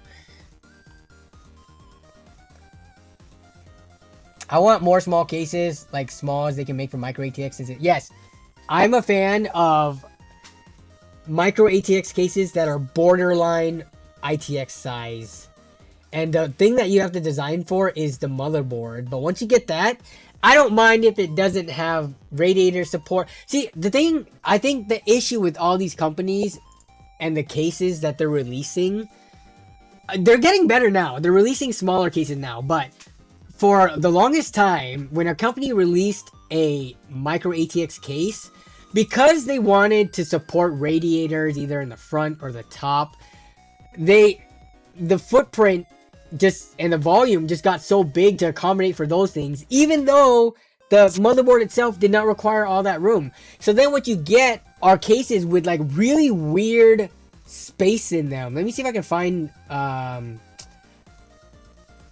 me see if I can go back to Amazon. Here's kind of an example of it.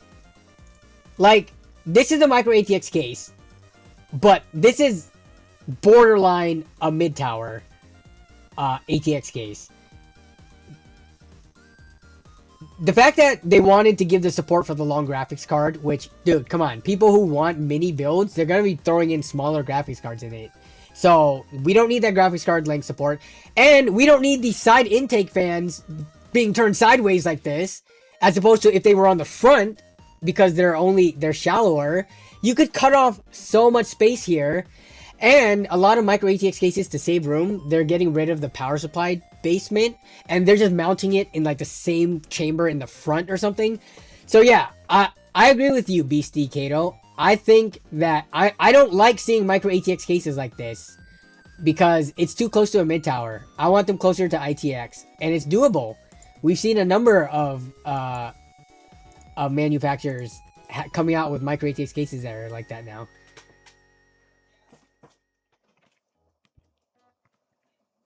There's too many choices for cases for any budget. Indeed.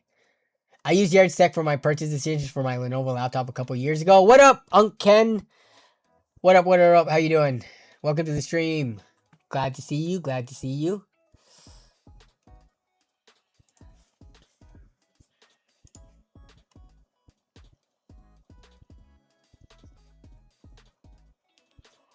Oh, man. Can you guys hear my voice? I am sick right now, so I do need to stay hydrated. But the girls and I all got sick. And I think it's because we went to... Can you hear that? Yeah. Oh, God. Okay, I gotta go spit this out. I did not mean to accidentally do...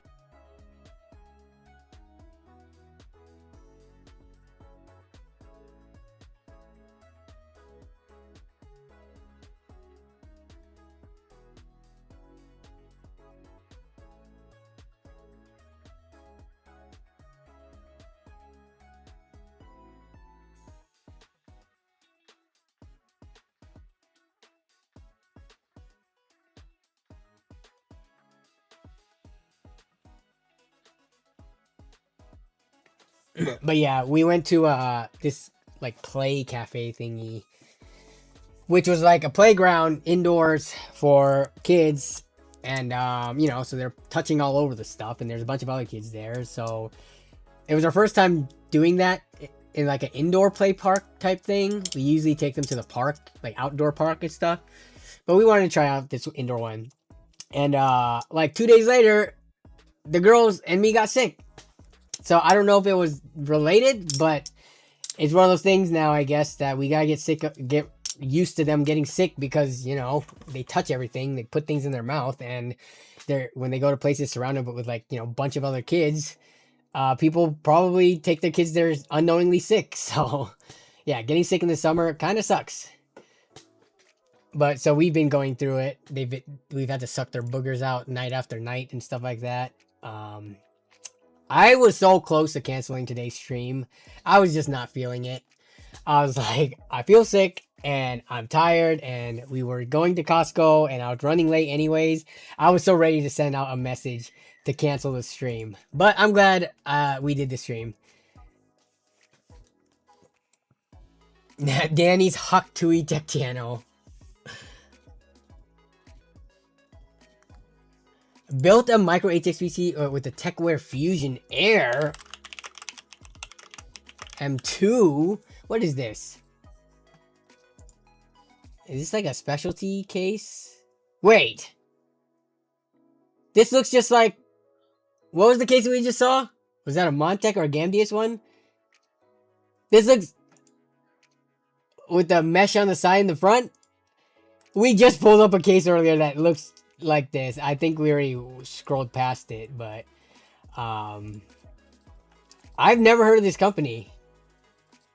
Is this available in the US?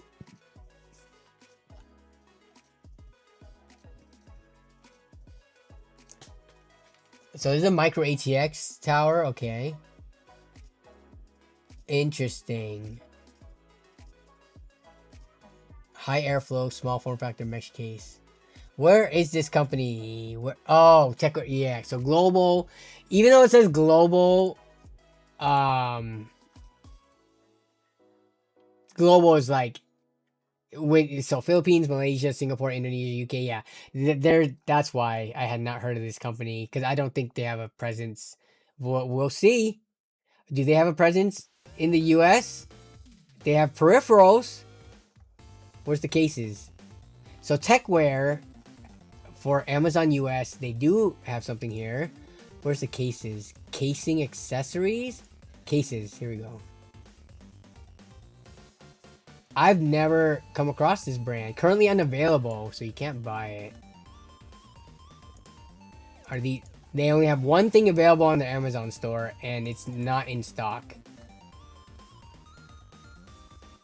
And they have not sold many, it seems.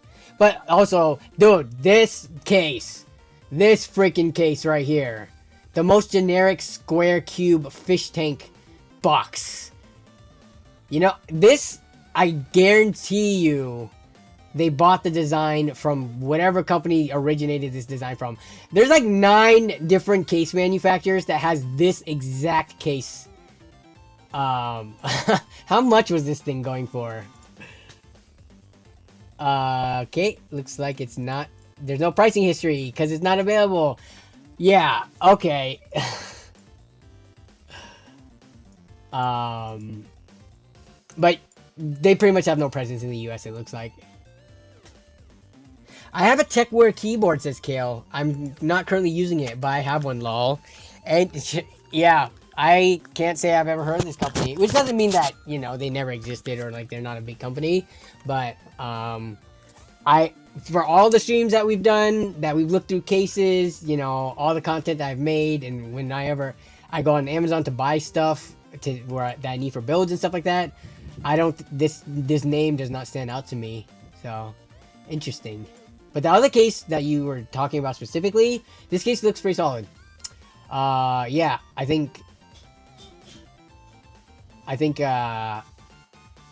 you know, it's a small form factor, and it's got no tempered glass, and plenty of airflow. Can't complain about that.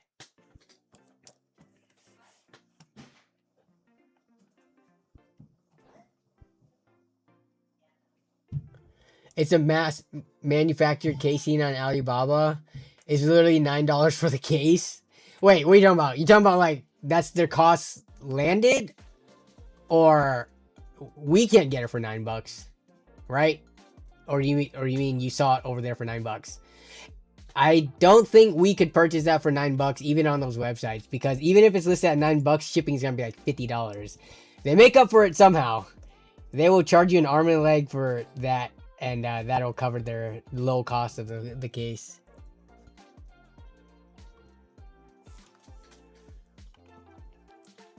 I posted a PC part picker list in general. This is my PC specs.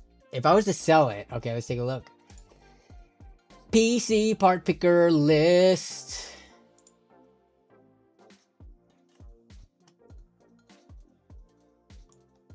Nice. Neon Slayer printing 3D sag brackets, or printing sag brackets for the GPU.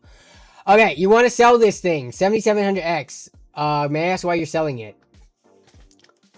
Yeah, because this price, nobody's going to pay that for a 7700X. Man, you have a lot of storage in here. Wouldn't you want to keep and carry over your storage? 2 terabyte drive, 2 terabyte drive, 1 terabyte drive. You have a 9070 XT. This is the thing. Just the higher end you have a build, the bigger discount you have to give, / the more money you're going to lose. This is still such a modern, capable build. Why are we selling this? Downsizing to travel the country. Oof. Oh, I think you're gonna lose some money on this one. How much did you spend on it when you did buy it? I'm assuming you put this together before the crazy prices. So you're asking how much can you get for a 7700X? 32 gigs. Ooh, see, I don't know if it might be hard to find that specific customer who wants all this at once. Like, I don't know if anyone wants to buy 5 terabytes of storage up front. Especially, I don't know how much. Yeah, how much did you buy this for? How much did you spend on it? Not what this says, because I don't think you're gonna get 2,000 for this, even, let alone 2,600. But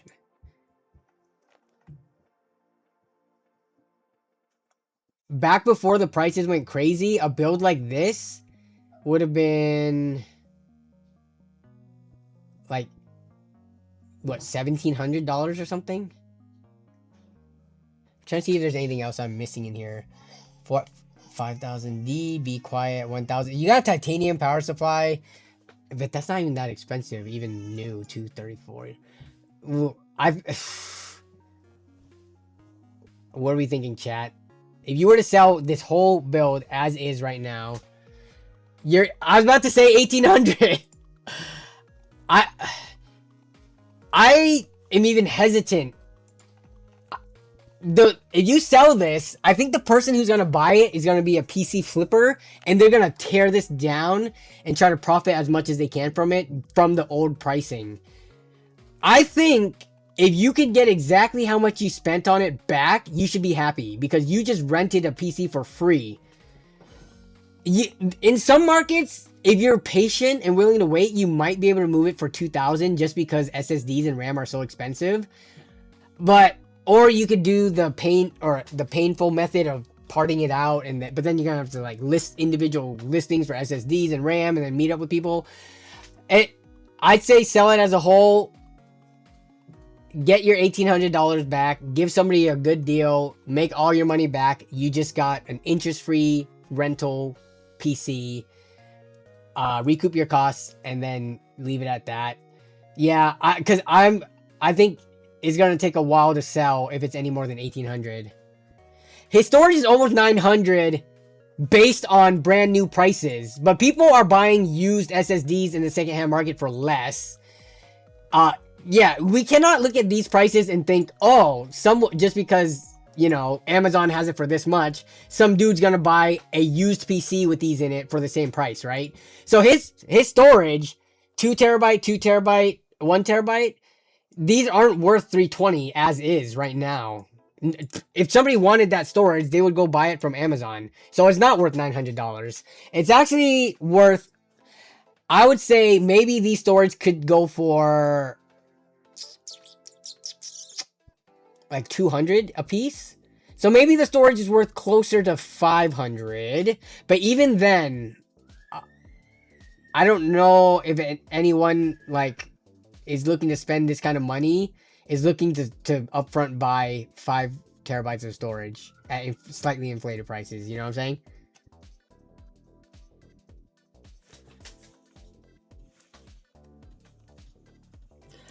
Oh yeah, I wouldn't be surprised if those cases cost like $9 to make. It's just like stamped sheet metal and cheap Chinese labor.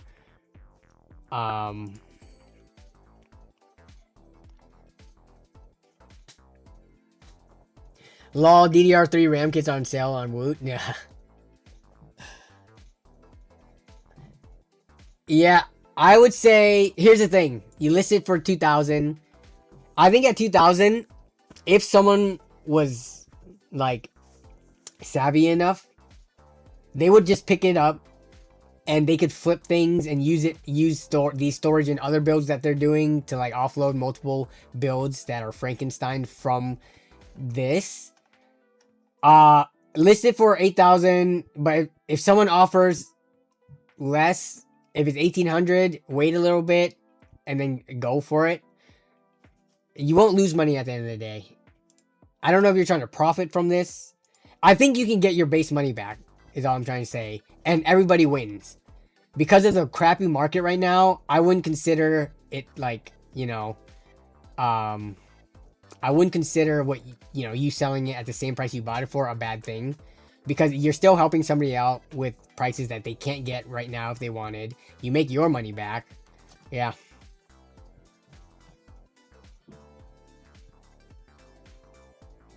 Yeah, list for 2,000. Just see. I don't know your local market. You're probably gonna get offers of people wanting to like you to part this build out. I would say if you get offers for parting out, do not part anything that's essential for a full working build. I would let go of a drive or two, but as soon as you get rid of the RAM or something, you might be stuck with a bunch of components you can't move otherwise. You need to keep this as an intact build, which means the only thing you can part out is the 2 of the drives in it. Maybe you can part out 2 of the 2 terabyte drives or something.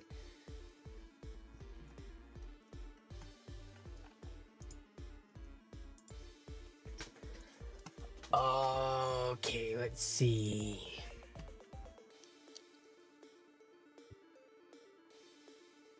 Unfortunately, I would say no more than 1800 for me. Lowest I would let that go would be 1700. Yeah, definitely don't go below that. I think you can get the money. Like, the market's bad right now where people are looking more in the used market. So if they come across this, they're going to realize I can't build anything remotely close to this for 1800 bucks or $2,000. And then of course they're going to try to negotiate a little bit. So have some wiggle room. What's up? Siltiel? Patience. Good. Yeah, I mean, not. I think priced at 2,000 with the like willingness to take 1,800. I think that'll move in like under a month. At least I know in my market it would likely move in under a month. I don't know where Broku is. Okay, it is 7:20. We've been streaming for close to 2.5 hours. I have a ride-along video planned for this weekend. It is not the typical ride-along, so I will leave it at that. I'm trying to get it done, but my gosh, it's 4th of July. We try to have some family plans and stuff like that, so I've been playing so much Guild Wars. Yeah, I think I should be able to get the video done, though. I've been editing it slowly. And then after that, we got a couple of ride-alongs, as well as some... I still gotta get those graphics card revisits out. And then LAN party video. My goodness. Can I get this out in July? I do... Oh, man. I need to start touching it. I need to drop all the footage in a timeline. Maybe for next week's stream, I will show you guys what the LAN party timeline looks like this time around. And maybe show some footage from that. But yeah. I'm going to chill for the next 5 to 10 minutes, just focusing on chat. So you have my full and slightly undivided attention. You guys want to see my Guild Wars character? Actually, I'm stoked. We don't ever talk about gaming because as soon as I talk about gaming, people drop off. But then some of you in chat are like, what? I didn't know you were into MMOs. Let me pull up my character.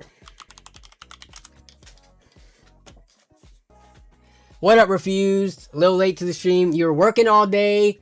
Thanks for making it. Regardless, I appreciate it. Uh-oh. Please don't blast the volume and oh gosh. I don't want to make you guys deaf. Volume control. Volume mixer? There we go. Alright, I'm gonna put this volume down. Oh, so loud. Okay, let me see if I can show this. Okay, display capture.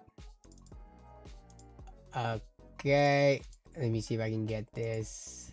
Nope, that's not it. There we go. Oh gosh, it is so big. Resize, scale, fit to frame. Fit to frame. Okay. You looked at my market on stream once. It sucks. Okay, the good thing about a sucky market means that there's no competition. Just because there's nothing listed in the market doesn't mean that there's nobody buying. So you might actually have a good chance to sell it for a good price. What camera and lighting do you use? The camera that I use is an OBSBot. I really should put that in the description with the affiliate link so people can see it. Let me see. It's the OBSBot Tiny 2 Lite, I believe. And then for... I wish I could show you guys because I don't know why my thing doesn't work. To show my phone. Let me see. One, I want to say 139.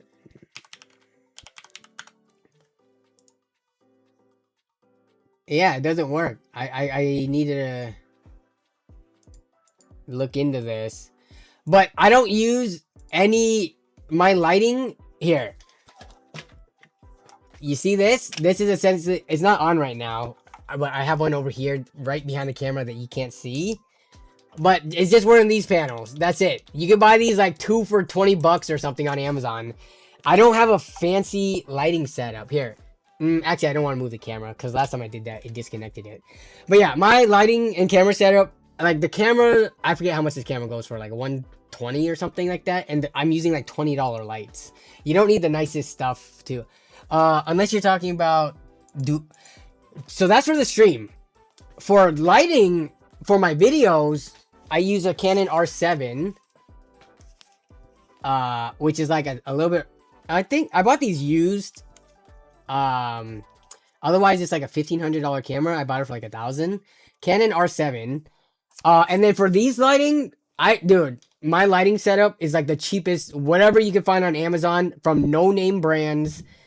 Kind of like the portable monitor discussion. When it comes to lighting, there is no shortage of random Chinese branded lights and stuff. And yeah, so I just bought the cheapest soft boxes I could, and it works decently. What would be the best graphics card to buy used? Like $100. $100. You could get an RX 6600 in some markets for that much. Otherwise, $100 gets you a 57 RX 5700 maybe. What else is $100? I saw an RTX 3050 for $80 in my local market the other day. What else?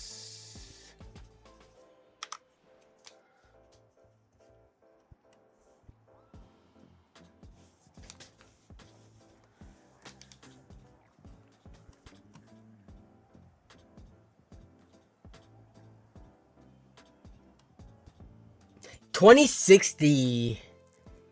Yeah, those would be going for around 100 as well. But at that point, would I rather go for the RX 6600 though?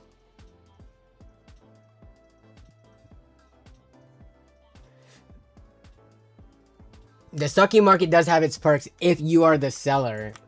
Or, I don't know, get back to us, Broku. Let us know what kind of messages and stuff you receive from people, because I'm curious. I'm curious if there's like just nobody, or if they're only lowballers or something like that in your market. 6600 will take time to snipe at that price. Again, it depends on, yeah, it's very heavily market dependent. Let me see. No, not this one. Where is it? I am just showing the screen. Okay. So it's the offer up.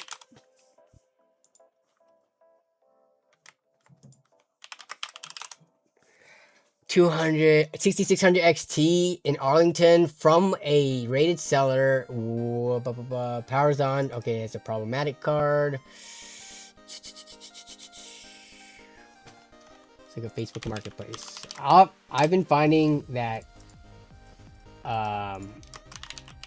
OfferUp has just been not as good. I don't know, something about Facebook Marketplace people trust when they can go to your profile and see that, you know, you have pictures up and stuff. So here's 150, 145, 165. Yeah, 100 is gonna be 140. So you could probably 5500 XT. I've seen them for 120 before. Oh, 5600 XT. Oh, sorry, you guys can't even read the prices at that small of a font. 5600 XT, actually, if you could negotiate it down a little bit more to like 80 or 90 bucks, wouldn't be too bad. But yeah, I guess 6600 would be closer to like 120 to 140 territory. 6500 XT we can get for for $100. Didn't know I was from Washington. You went, where are you now? Yeah, I live in Lynnwood, so not too far from Kirkland. We go to Kirkland quite often, actually. We were in Woodinville this past weekend, but we go to Kirkland often. They closed down my favorite wing joint there. Look, you can get a 6500 XT for $70. Dude, look, oh, this is Oregon, but look at this.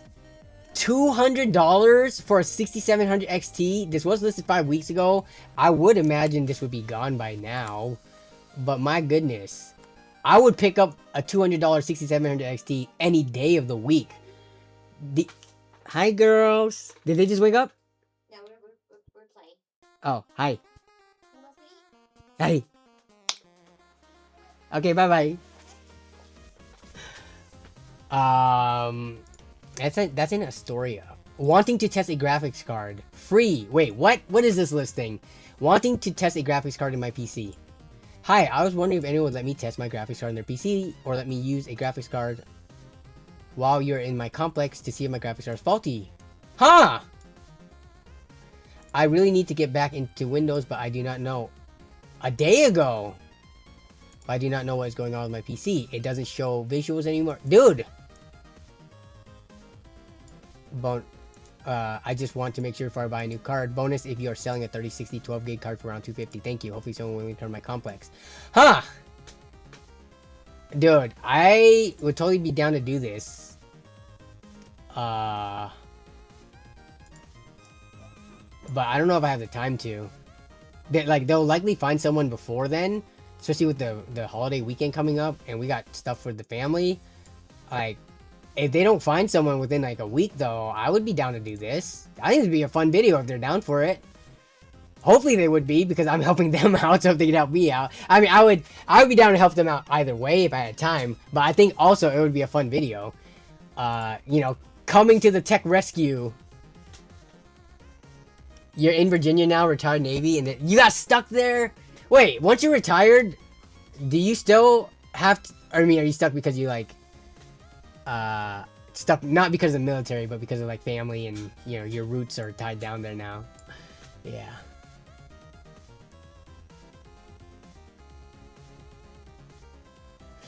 Well, no, see, I wouldn't go into their home. Wait, I do not have enough trusted folks to linger around in their home while all of that is done.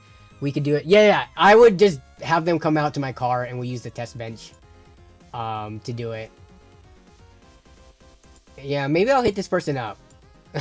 Wow, I was not expecting to find a listing like this, but this is pretty interesting. Okay, so I will do this.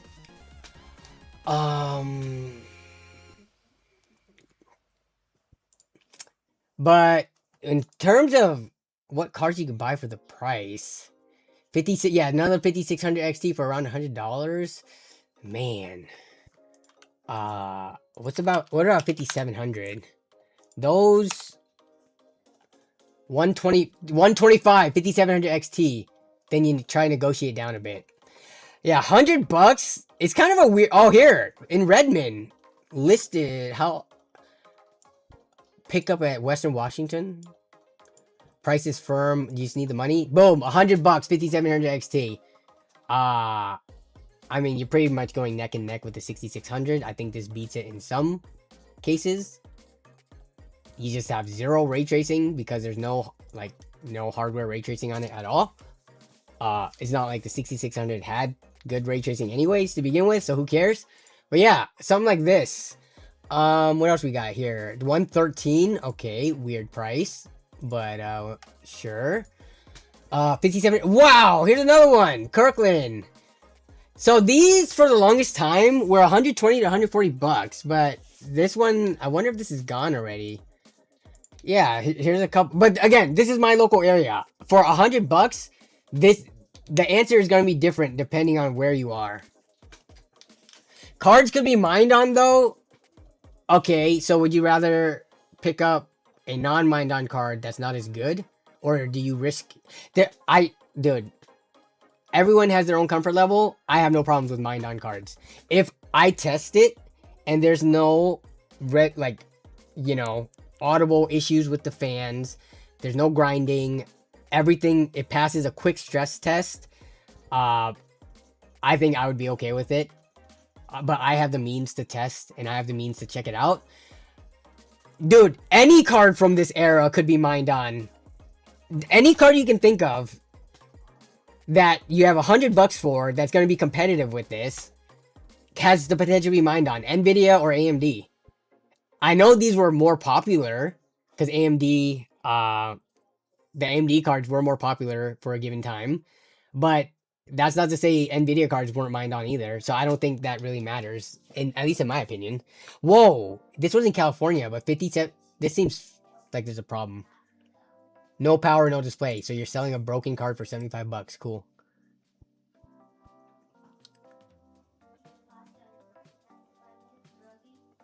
Don't miners modify the card BIOS? Usually, but then they modify it back when they sell it. If someone's selling a 5700 X3D for $300. 5700 Red Dragon for $120. Yeah, so, I mean, 100... See, here, the thing about buying a used graphics card at $100, every $10 or $20 after that makes such a big difference. Like, you could look for a graphics card for $100 and find nothing or completely garbage entry-level cards. But if you spend $20 more, which, yes, 20% more on something is a lot, but also, sometimes we look at percentages, sometimes we look at raw dollar value.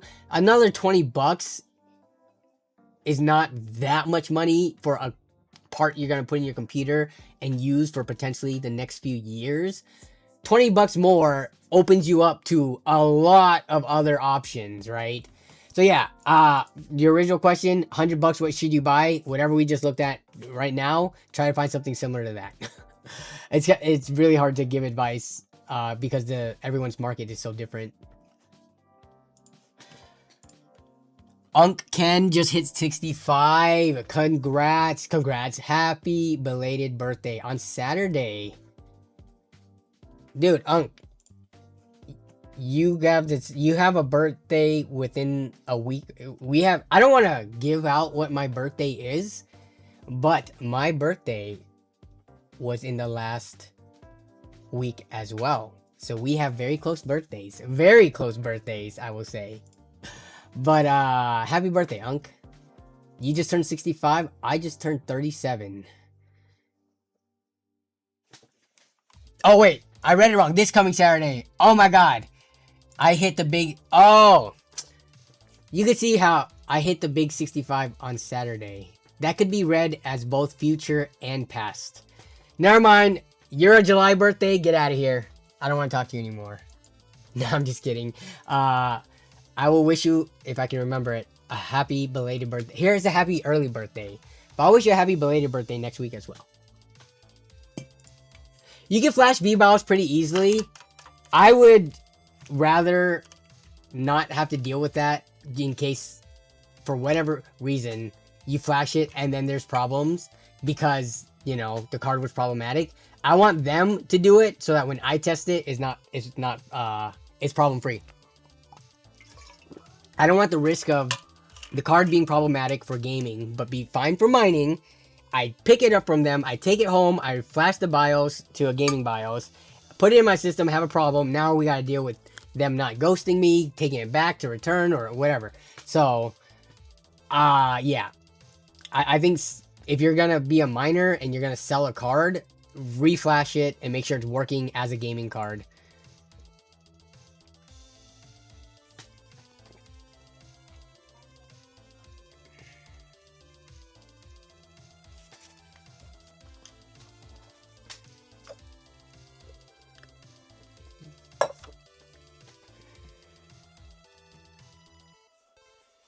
$310 USD for a 9060 XT or $270 for an RTX 5060. Which one? Are you talking about 8 gig card or 16 gig?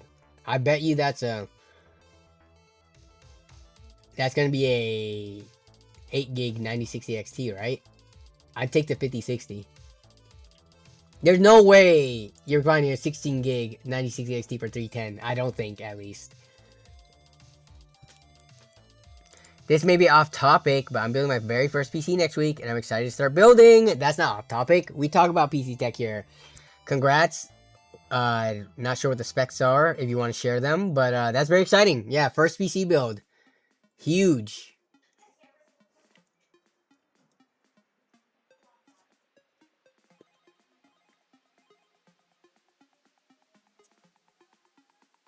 Oh yeah, wait, yeah, I forgot. Saturday is July 4th. I keep on thinking Friday is, but you were born on July 4th, Unk. Nice.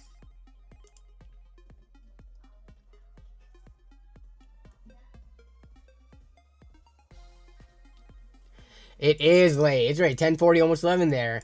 Okay, so yeah, I guess it's gonna be 4th of July this weekend. So hope you guys stay safe.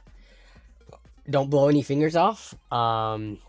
We are probably just gonna chill inside at late night, but during the day, I think we're gonna go out to like some street fair type thing in our local area with the girls, take them out.